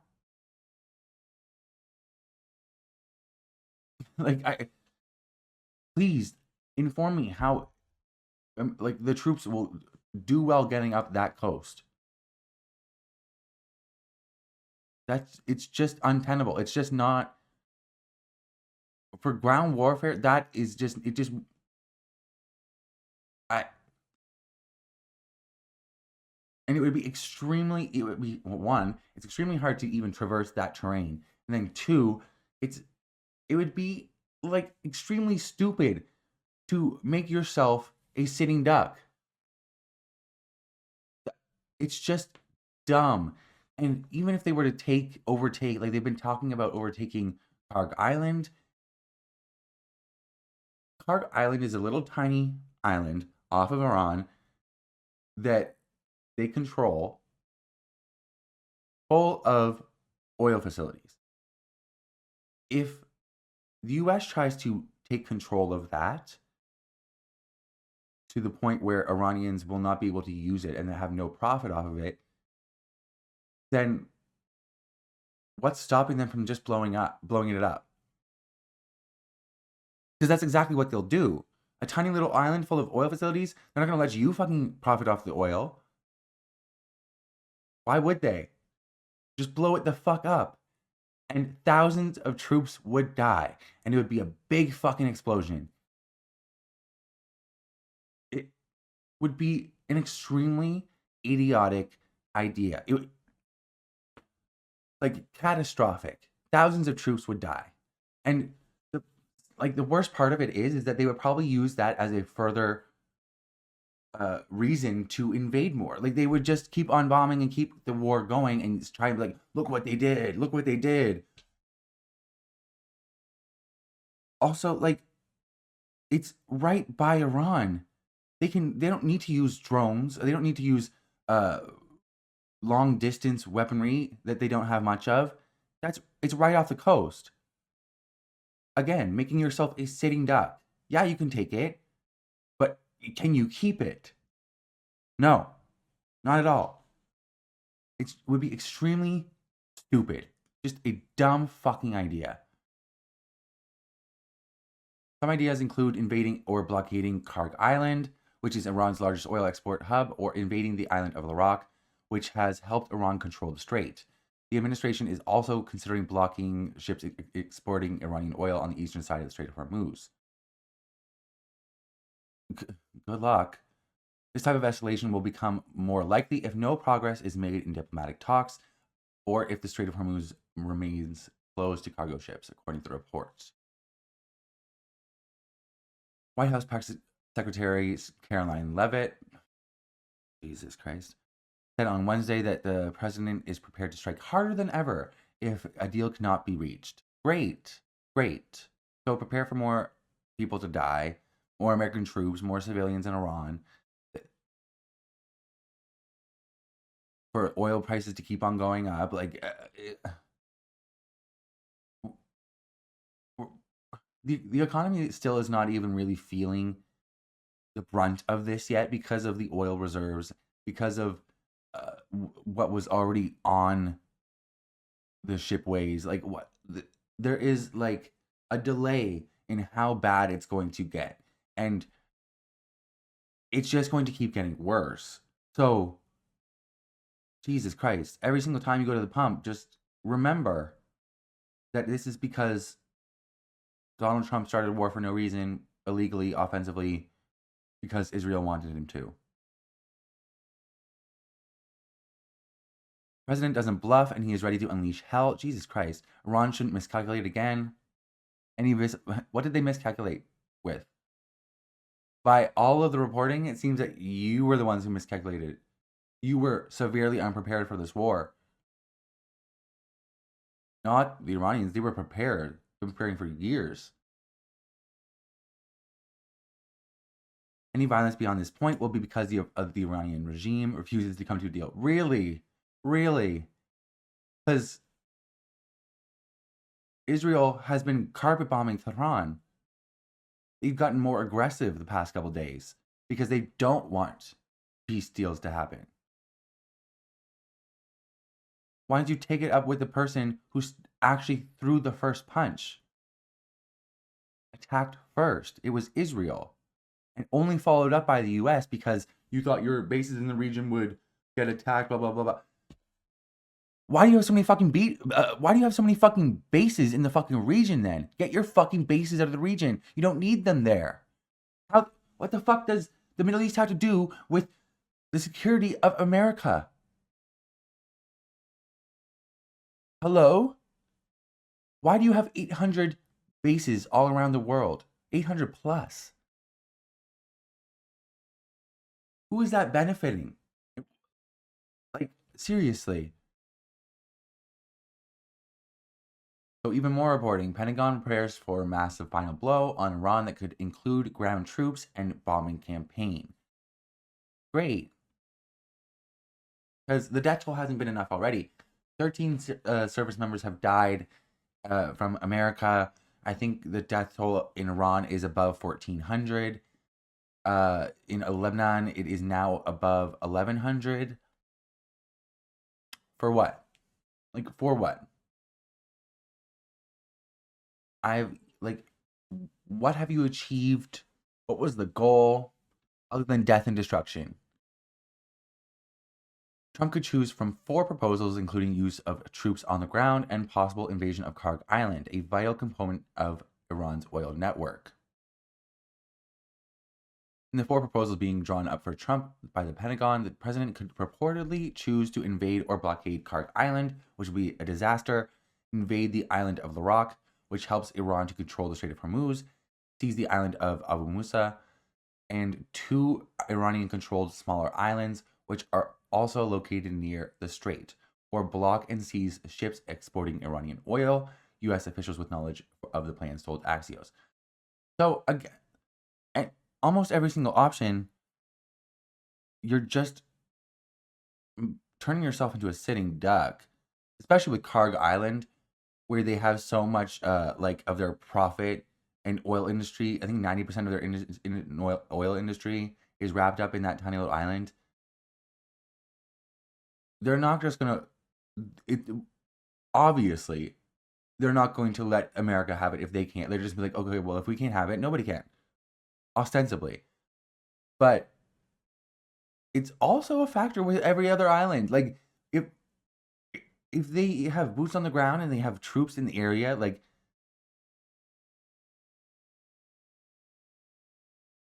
it would be kind of silly to just not preemptively take them out.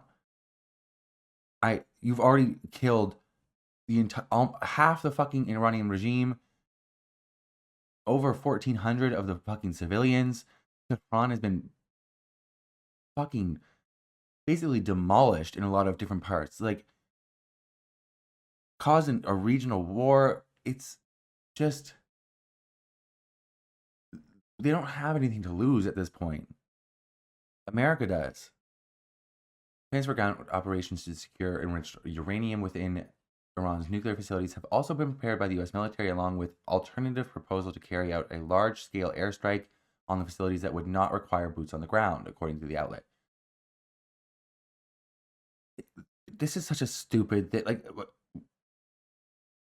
they never had enough enriched uranium to make a nuke, and they only were using it for nuclear power plant facilities. And even if the stuff that they're talking about, a lot of it is buried under rubble. Like, it would be a process to get. It wouldn't be just going in and out like Maduro. It's not a kidnapping. It would be a process. It wouldn't just be like a overnight incursion. It would be probably a couple days to weeks. Who knows? Plus, they would have to defend themselves, so it would take even more, and it would just more and more people would have to be deployed. It'd be a fucking disaster.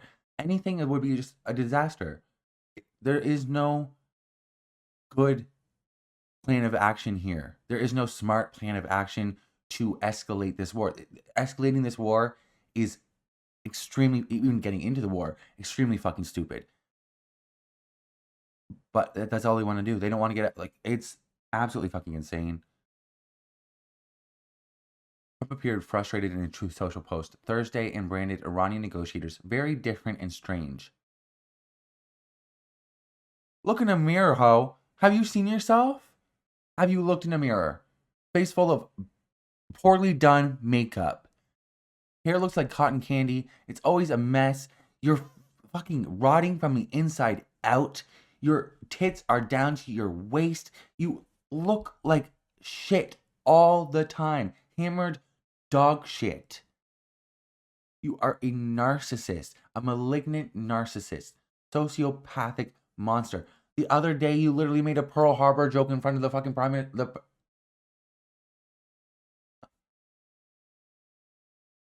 The Japanese prime minister. Sorry, it took me a minute because it was so crazy.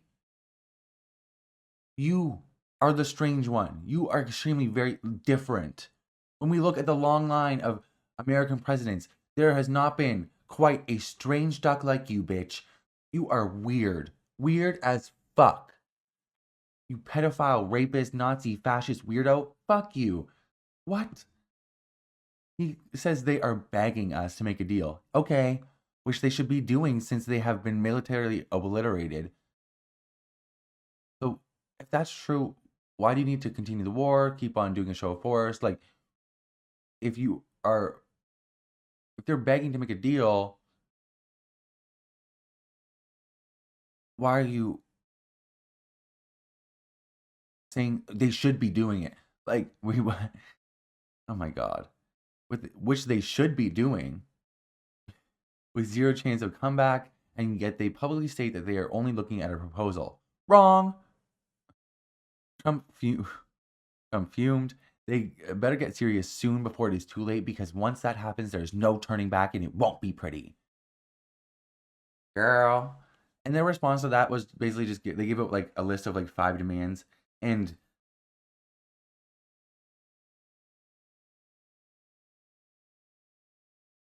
they're not going to get, I mean, like, their demands that, like, obviously these are things. I think it was basically like, you will remove all military bases from the Gulf states. America is not going to want to do that. You will agree to not attack us in the future. You will stop all strikes on Hezbollah. You will allow us to have our missile weapon programs, I think. And then there was another one. Oh, they want wartime reparations and relief of all sanctions, which would be like a check cut to Iran plus relief of all sanctions. Obviously, I don't think that the Trump administration is going to agree to that. Who knows? Maybe they will. But I don't think that's going to happen. Who knows? But it's clear that the Iranians are not playing around here. Like, they are the ones who are actually serious. And Donald Trump thought this would just be some little excursion, which is something you do when you go to like a resort or a cruise. You go off the resort or off the cruise.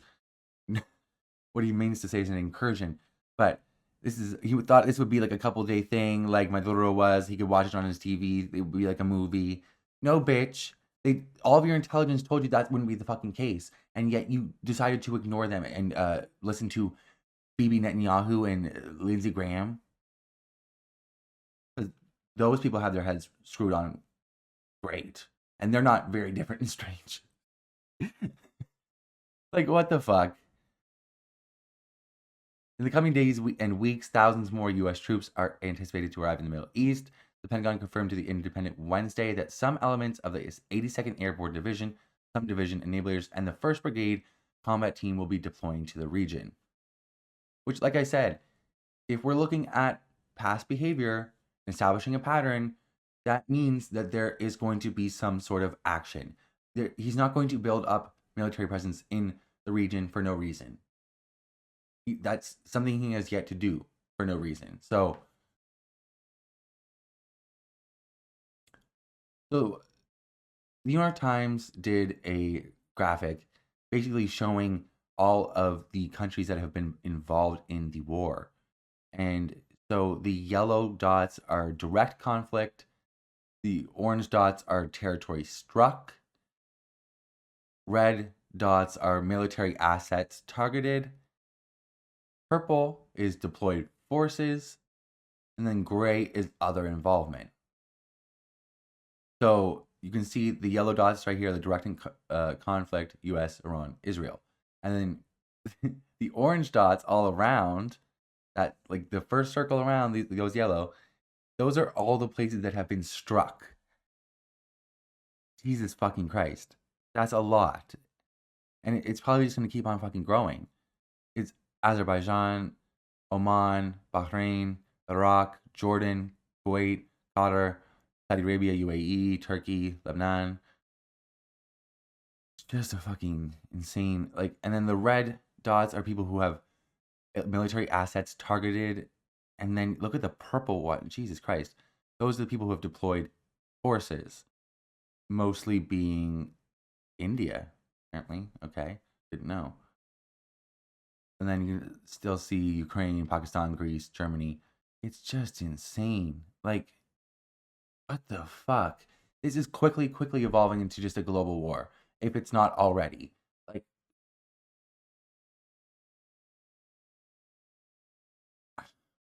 it's a regional war. It's just fucking insane.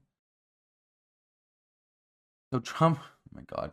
And I think this is just a blatant lie. I think he's just trying to like manipulate the markets again, because he gave Iran a 48-hour ultimatum this past weekend that they need to open the Strait of Hormuz, and if they don't, he's going to bomb their power facilities, starting with the biggest one, which is a nuclear power plant, which explosion of a nuclear power plant would not be fucking good. It'd be a huge environmental disaster, even as this war already has been a huge environmental disaster.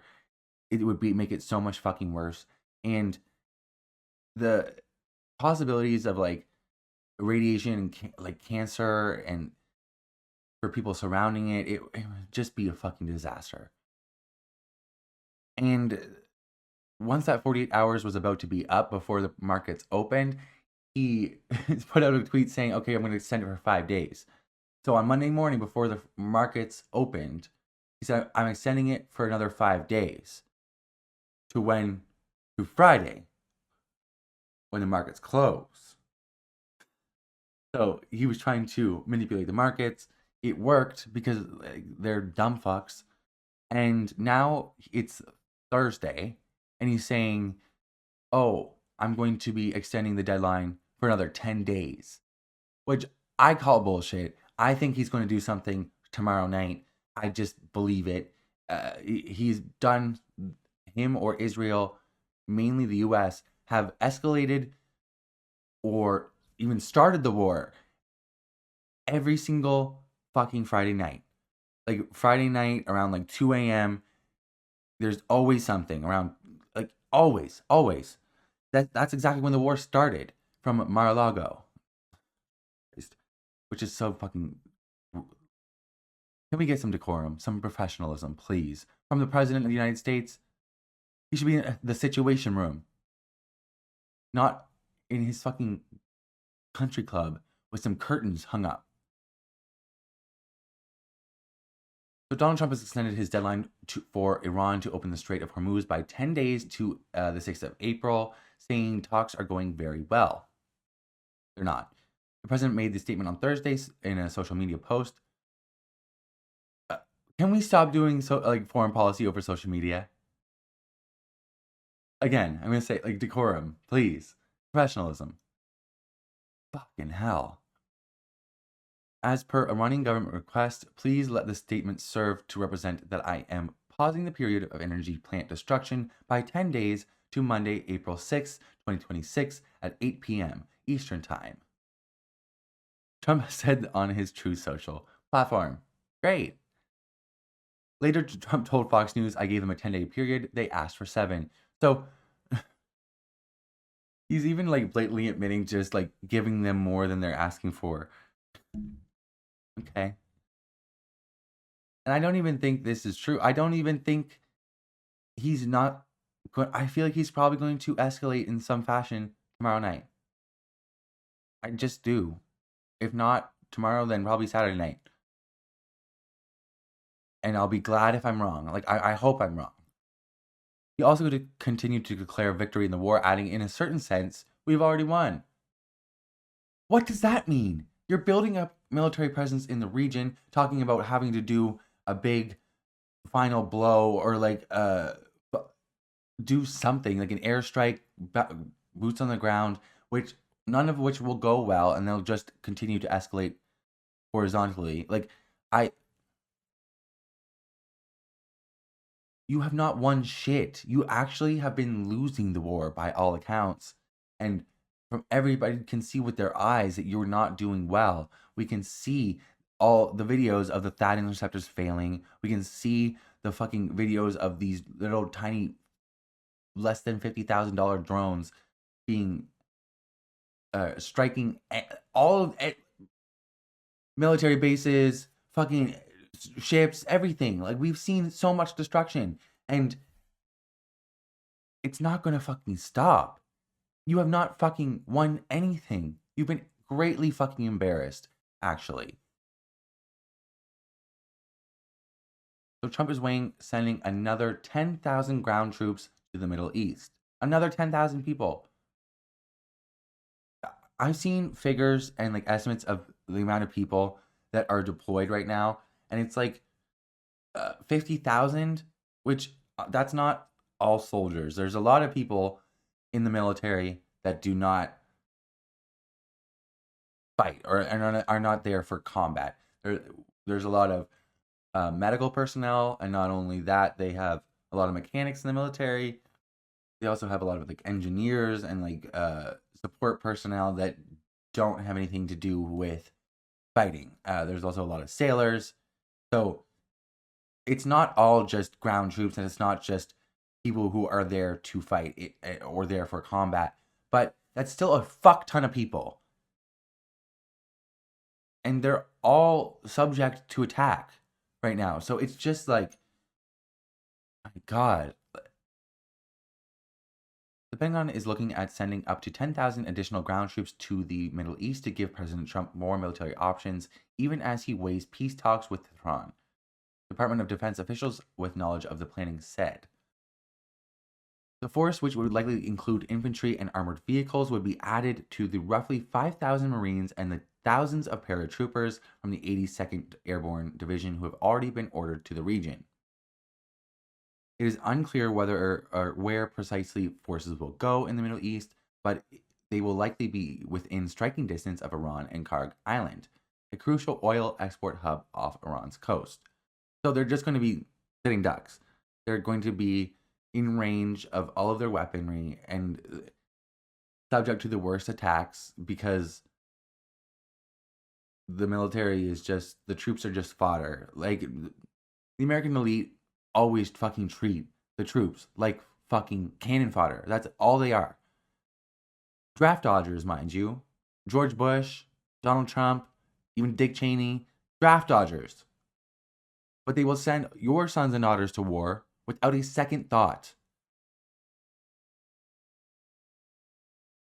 Trump has repeatedly said he will open the Strait of Hormuz with or without the help of U.S. allies. Well, good luck, baby. Good luck. I'd like to see you do it. Please do. Try it. This was just a few hours ago. Severe explosions have occurred at U.S. military base in Saudi Arabia, according to Iran's semi-official Tasnim news agency. The agency linked to the Revolutionary Guards said media reports indicated drone attacks on the Sultan Amir base in eastern Saudi Arabia. So take this with a grain of salt because this is Iranian state media, but they have been out of every fucking, a lot of the major players in this war who do have basically state media. I mean, what is Fox News at this point? What is CNN at this point? It's crazy. Even MS Now is just Democratic state media. It's just blue state media. Like, they... Anyways. Out of everybody, Tasnim has been pretty truthful and upfront about what has been going on, and they're not trying to hide as much as everybody else. They do seem to over-exaggerate sometimes, but the American government and the Israeli government, especially, they love to under-exaggerate. And people in the UAE have been arrested, like dozens of people have been arrested now for taking photos or posting videos or taking videos of the attacks happening. So there's been a lot of suppression in the surrounding countries and in Israel, and it's not even suppression in the USA. It's literally just like willful, like journalistic malpractice. They know the truth and they're trying to obfuscate it in order to sell the war. It's very disgusting. How the mainstream media has rallied behind this war is just absolutely fucking abhorrent. Journalistic malpractice does not even begin to describe what's going on. It's disgusting. And you think, like, maybe they would have learned their lesson with the Iraq War, but no, they're just shills again. It's fucking gross. A little bit of good news, though. The Israel Defense Forces, the IDF Chief of Staff, has warned that the military will collapse in on itself. Yay! If only my manifestations could come true all the time. As it faces increasing demands and growing manpower shortage while fighting on multiple fronts, according to Israeli media reports. Well, I wonder whose fault that is. You're committing a genocide in Gaza. You're now doing pogroms in the fucking West Bank, which is not getting enough attention at all. And it's absolutely fucking abhorrent. You are trying to invade Lebanon. You are the ones trying to have a war with Hezbollah. You started the war in Iran. You're the fucking problem. I wonder why your military will collapse in on itself soon. Like, what? And who wants to be like?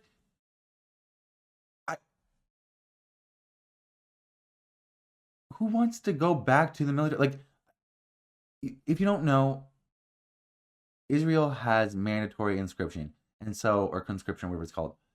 And so everybody, once they reach a certain age, I think it's like 18 or 19, has to join the IDF for like 1 to 2 years.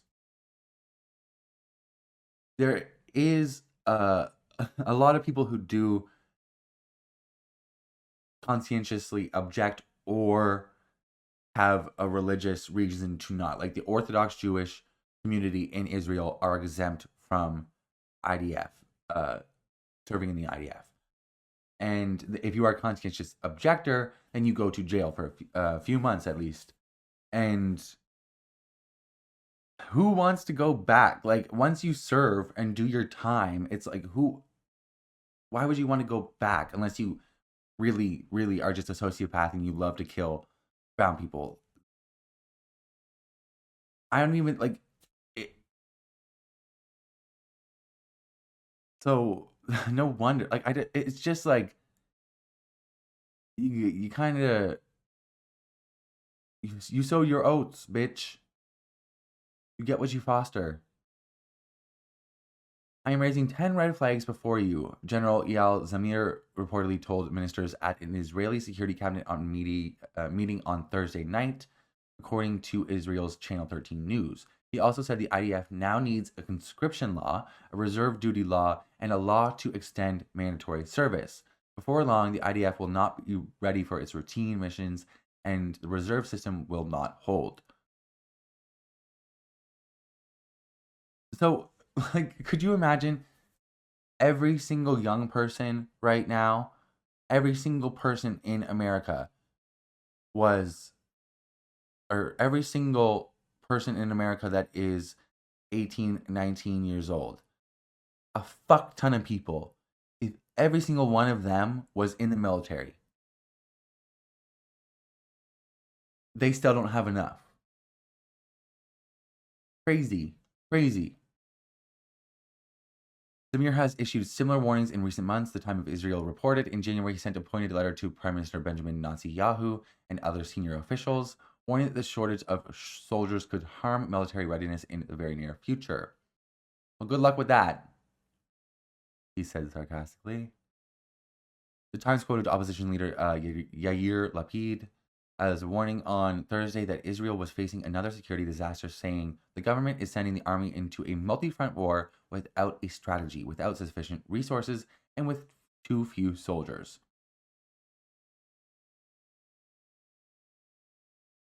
There were a lot of reports also that like Donald Trump wanted to start this war in December, but Israel was like, no, we're not ready. And then they were ready by the time that like February got here. And then that's when Netanyahu came over and was here for a couple of weeks trying to convince Donald Trump to do this. Easy task to convince that demented old fuck, but still had to convince him. And so they clearly did not have a huge amount of reserves of like weaponry and military. Like clearly, if you just a few months ago didn't have enough like supplies, what has miraculously changed in the past 2 months? Not much. So the longer this goes on, it's just going to deteriorate their conditions and their reservoirs even more. Like, good luck. Just a fucking shit show, dude. Absolutely fucking insane. The hubris. And there's a lot of like speculation, and it's pretty clear. Benjamin Netanyahu has to go to war, and he has to keep on starting these wars and keep on going in these conflicts because he is avoiding criminal charges, corruption charges in Israel through these wars. He's like, oh, we can't do these corruption trials. It's not a normal time. We're in the middle of a war. But he's the one who's starting them and propagandizing everybody and trying to convince everybody. Like, it's like insane. So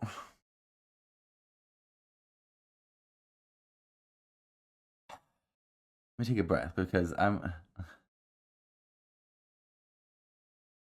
hate this motherfucker. My God. This is an article about going into why House Dems didn't force an Iran war powers vote.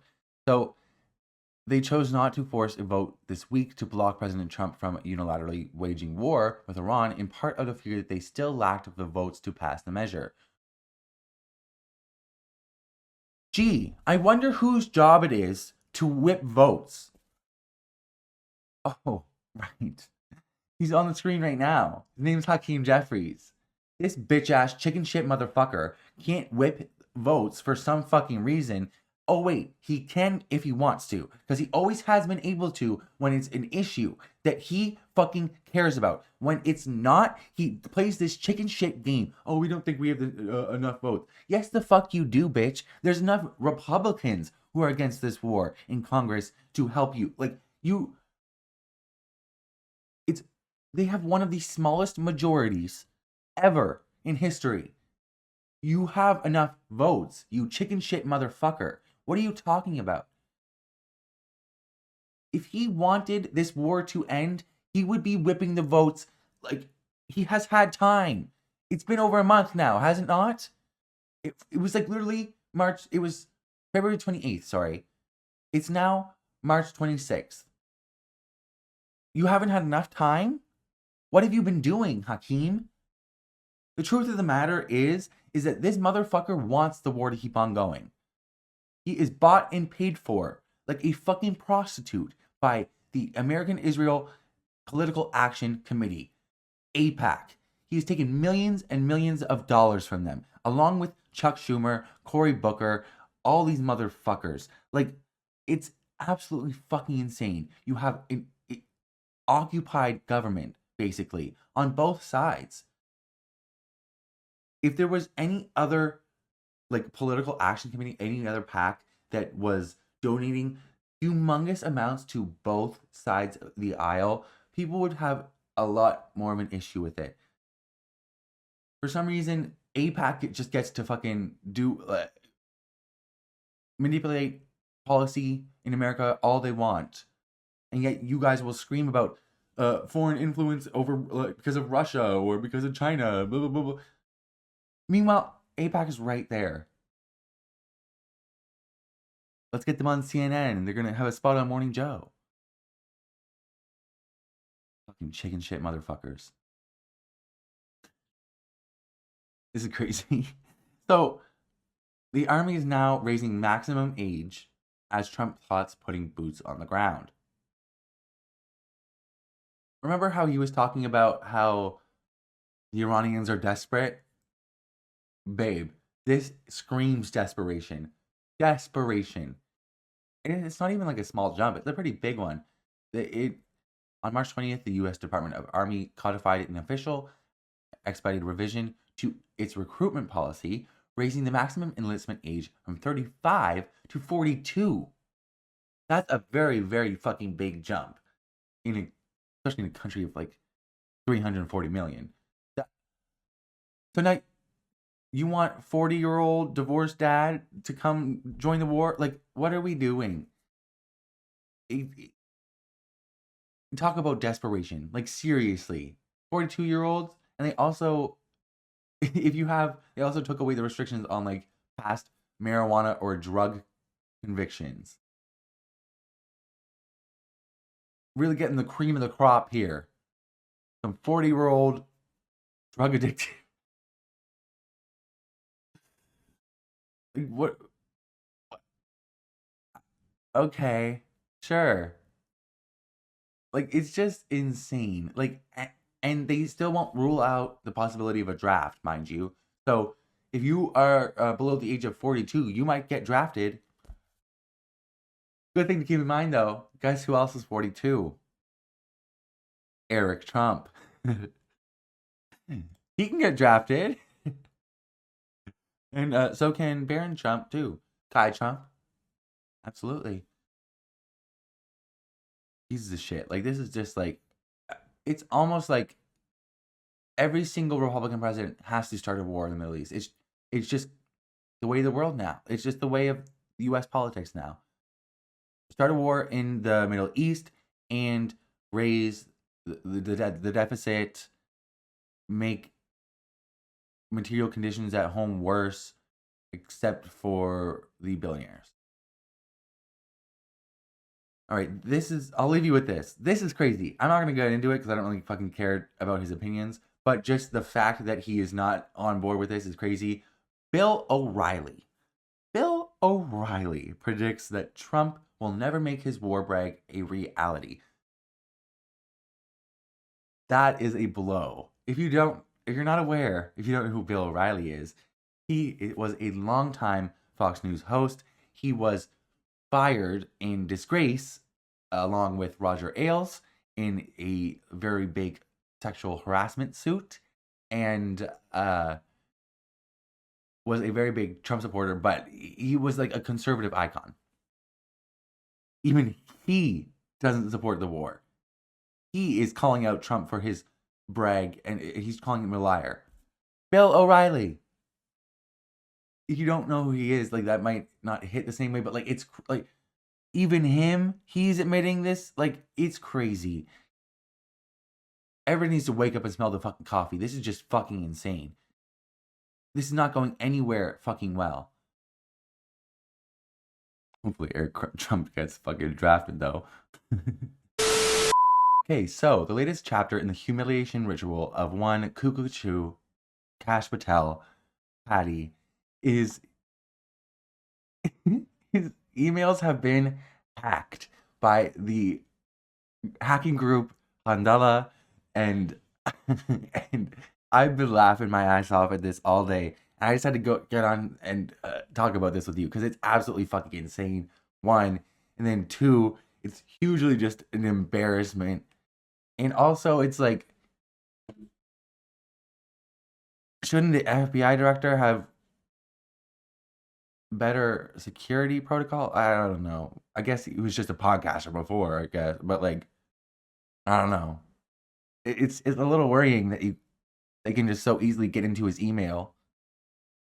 And luckily, this is like his old email. But like, at the same time, it's still like, huh? What's going on? The fuck? Okay, Keystone Cash private pictures leaked by Iran-linked hackers. The hack appears to have been limited to the FBI director's personal email.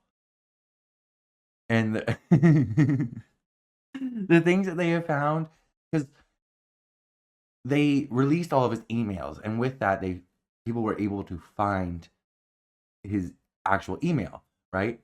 His address. And with your email address, you can go on to websites and see if there's an account with that email address. If you try to do like forgot password or something, and then it will usually forgot password, you enter the email, and then it will usually say if that username is or email is in use or not. And people have found some interesting stuff, and we'll go over it. The Handala hack team took a victory lap for the breach on Friday, bragging on its website that so-called impenetrable systems of the FBI were brought to their knees within hours by our team. However, the hack material appears to predate Patel's stint as director. It's still kind of worrying. Like, this is the same administration that like Signalgate happened in. Like, Trump started war from Mar-a-Lago, not in the Situation Room, which was a secure area. Like, there's been so many different instances where they have no decorum. Policy is being made on Truth Social. They're not taking things seriously. So the fact that this was able to happen is extremely worrying, because they're not going through proper channels for a lot of the shit. And probably because they're doing a lot of illegal shit. That's another story for another time, though. Let's laugh at cuckoo. So the group shared undated photos of a younger looking Patel, now 46, during a trip to Havana, Cuba. Oh, did you enjoy your time in Cuba? Oh. Meanwhile, Donald Trump is immiserating Cuba, starving it. Handala, which describes itself as a group of pro-Palestinian vigilante hackers, is considered by Western researchers to be linked with Iranian cyber intelligence units, according to Reuters. It released a statement alongside the photos. Today, once again, the world witnessed the collapse of America's so-called security legends. Damn. The group wrote. While the FBI proudly seized our domains and immediately announced a $10 million reward for the heads of Handala hack members, we decided to respond to this ridiculous show in a way that will be remembered forever. And it's honestly, like, this whole thing is really just to, like, yes, it's to show what they're capable of, but it's also, like, this is to embarrass him in a big way. Like, they're just laughing in his face. They know that, like, there's no important information in the email they released, but it's just to embarrass this little fucking bitch of a man. Jesus Christ. A expert was interviewed for CNN, and he said this isn't an FBI compromise, it's someone's personal junk drawer. I don't care. This is already concerning enough. Like I already said, they don't go through the proper channels for things. Like, this is concerning. In late 2024, just weeks before Trump appointed him to lead the FBI, Patel was informed that he had been targeted as part of an Iranian hack, and some of his personal communications have been obtained by the group. Now it appears Handala has made some of those emails public. And Handala, I wanna see his communications with that girlfriend. I want to read those text messages. If you're hacking these bitches, then let's go. Come on. I want to see what the fuck goes on in that relationship. I want to see that. Others reportedly targeted during Trump's transition period included Deputy Attorney General Todd Blanche. I would love to see those as well. He is Trump's former fixer, and now he is the Deputy Attorney General of the United States. He is the one who went and interviewed Ghislaine Maxwell, and then the next day she was transferred to that fluffy club-fed prison where she is like a puppy, and the warden feels like her bitch. Former interim U.S. Attorney for Eastern District of Virginia. Sorry. Hey, Lindsay Halligan. We've done videos on her. She's a peon, okay? Former interim U.S. Attorney for Eastern District of Virginia, Lindsay Halligan, and Donald Trump Jr. Ooh, I want to see those. I want to see that cokehead's emails. What's he doing? Come on, Handala. Like, come on. Don't hold out on us now, please. More recently, Handala claimed credit on March 11th for a cyber attack on Michigan-based medical devices and services provider Stryker. The group claimed that 200,000 systems, servers, and mobile devices had been wiped, and 50 terabytes of critical data were extracted. Critical data, damn. So, now let's get into it. This is the statement from Handala. Today, once again, the world witnessed a class of America's so-called security legends, while the FBI proudly seized our domains, blah, blah, blah. Kash Patel, the current head of the FBI, who once saw his name displayed with pride on the agency's headquarters, will now find his name among the list of successfully hacked victims. The so-called impenetrable systems of the FBI were brought to their knees within hours by our team. All personal and confidential information of Kash Patel, including emails, conversations, documents, and even classified files, is now available for public download. This is the security that the U.S. government boasts about? Damn. They're reading. This is the cyber giant that can't even get through this. They're reading. Oh, this is the security that the U.S. government boasts about? This is the cyber giant that thinks threats and bribes can silence the voice of resistance? To the whole world, we declare the FBI is just a name, and behind this name, there is no real security. If your director can be compromised this easily, what do you expect from your lower level employees? Dedicated to the martyrs of the Dina Destroyer, this is just our beginning.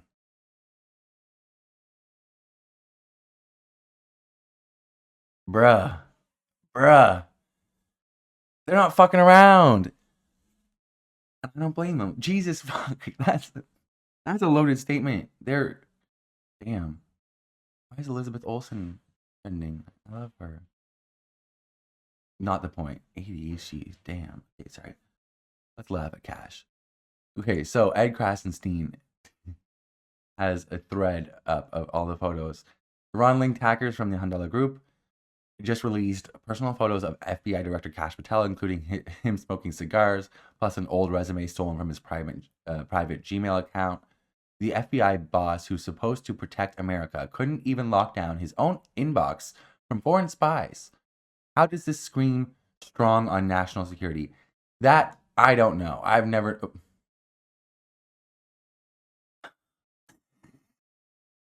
here's the thing. It's like, this just goes to show, I saw a tweet, it's like, Kash Patel's email just goes to show that he's a normal person. Good on you, bud. There's no pedophilia, blah, blah, blah. And it's like,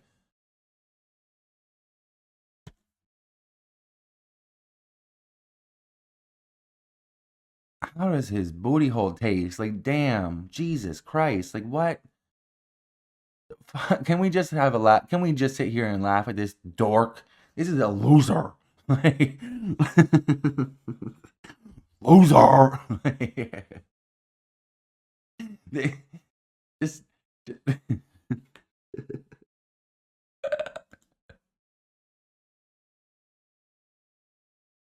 what is going on?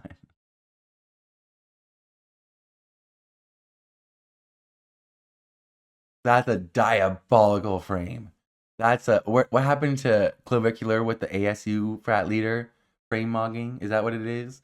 Because you just got destroyed, Kash. Also, hype mogged. Damn. Tragic. Really. Oh, he's playing hockey. Oh, he loves hockey. That's right. That's why he was into the fucking Olympian. He was partying with the fucking Olympians like a fucking bitch, trying to stolen valor their victory. Like a fucking bitch that he is. Oh my god. I can't. No comment.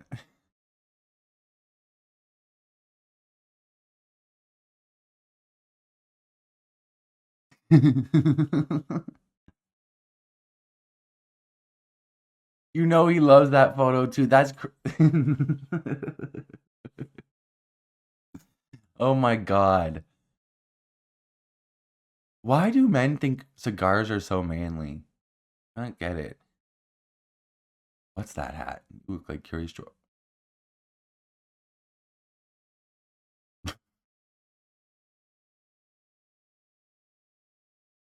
You are not helping with the crazy-eyed allegations.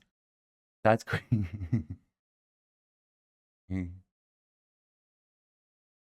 Travel arrangements for... Oh my god. Even travel arrangements? Oh my god. Jesus fucking Christ. What a fucking embarrassment. Like, this is the director of the FBI, ladies and gentlemen. Just absolute...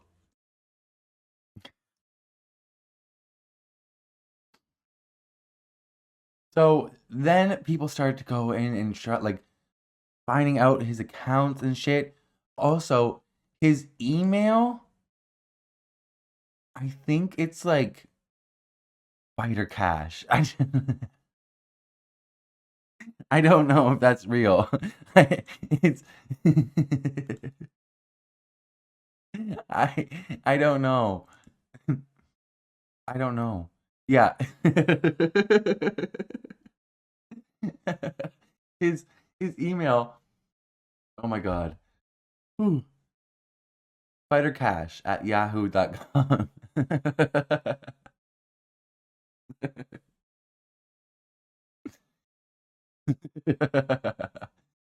Spider Cash. Oh. Then it says Pramod Patel. That's his middle name, Pramod. His name is Kashyap Pramod Patel. Cash. So a hack of Kash Patel's personal email revealed that the FBI director has an Indian bank account and a residence in Baroda, India. Which, I mean, is not uncommon for children and of immigrants and like grandchildren of immigrants. For the director of the FBI, I think you have to like claim all that shit. Like, I don't know how it works, but I think you're fine. Like, your assets need to be public, and I don't know, but it just okay. So there was also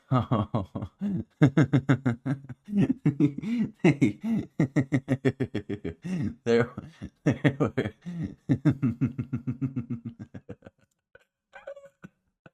so breaking. Kash Patel's Gooner account has been discovered from a username leak.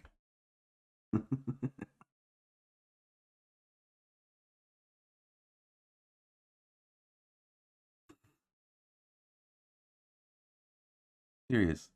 It's serious.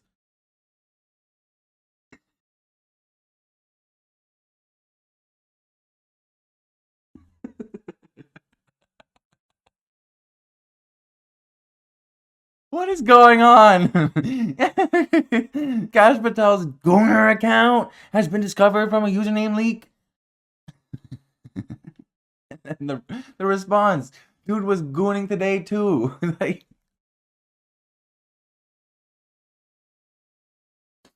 last activity today.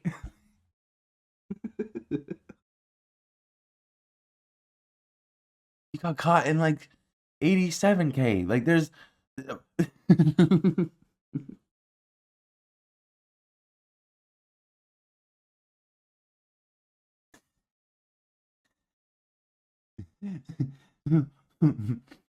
ooh, ooh. His username is Spider Cash.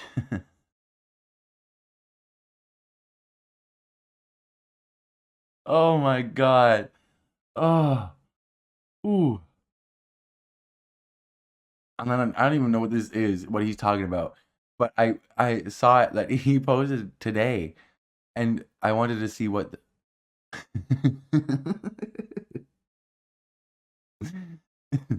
Spider Cash, the most embarrassing fucking idiot in America. Israel brought Kumar can't protect his own.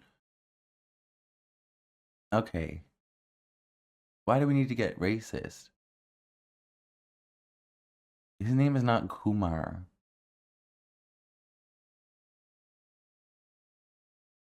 obviously she's making like a Harold and Kumar joke, I'm guessing. That's gross. Go off, independent chick. I mean, don't go off. I mean, go off and get. Go on, get. The fuck? I was having a good time. Why can't we just be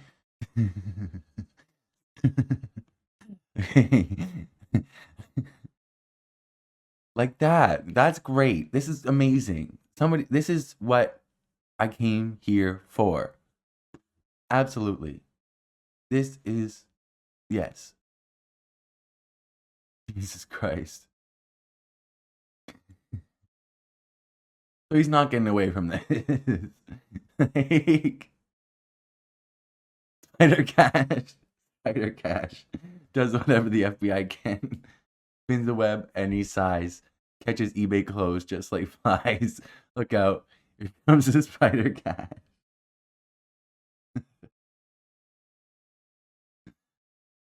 Ooh. Ooh. And this was in the response to the when I was talking about earlier with he's just a normal guy. Yeah, he is just a normal person doing normal things. But the ability to expose his data demonstrates that Iran can do far more complex invasions that can potentially expose secrets and evil facts from the invaders. Amen. Because, like, you have to, like, yes, it's funny and this is embarrassing. And it's just like, yes, he's just a dork. And it just goes to show that he's really just a dork. But at the same time, it's concerning. You can't, like, just gloss over this entirely. We found Cash identified himself as female on the Mind Body app.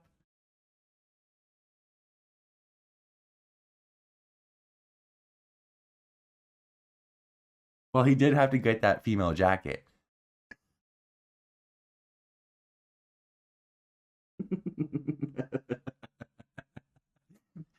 Oh, oh, ooh, ooh, okay.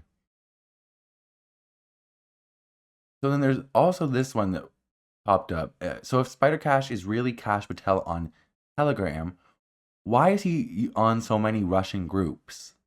The Iranian leak only revealed Spider Cash as a Kash Patel username this week, used on X video as well. Yep. Mm-hmm.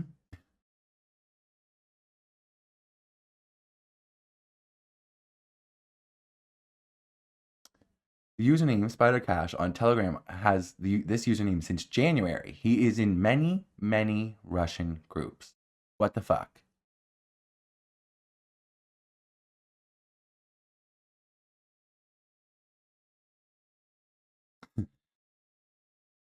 That's a crazy bio, by the way. This bio is concerning.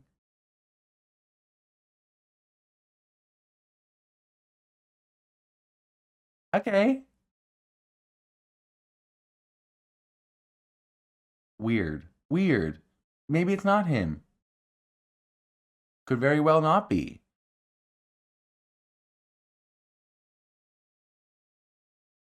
Who knows?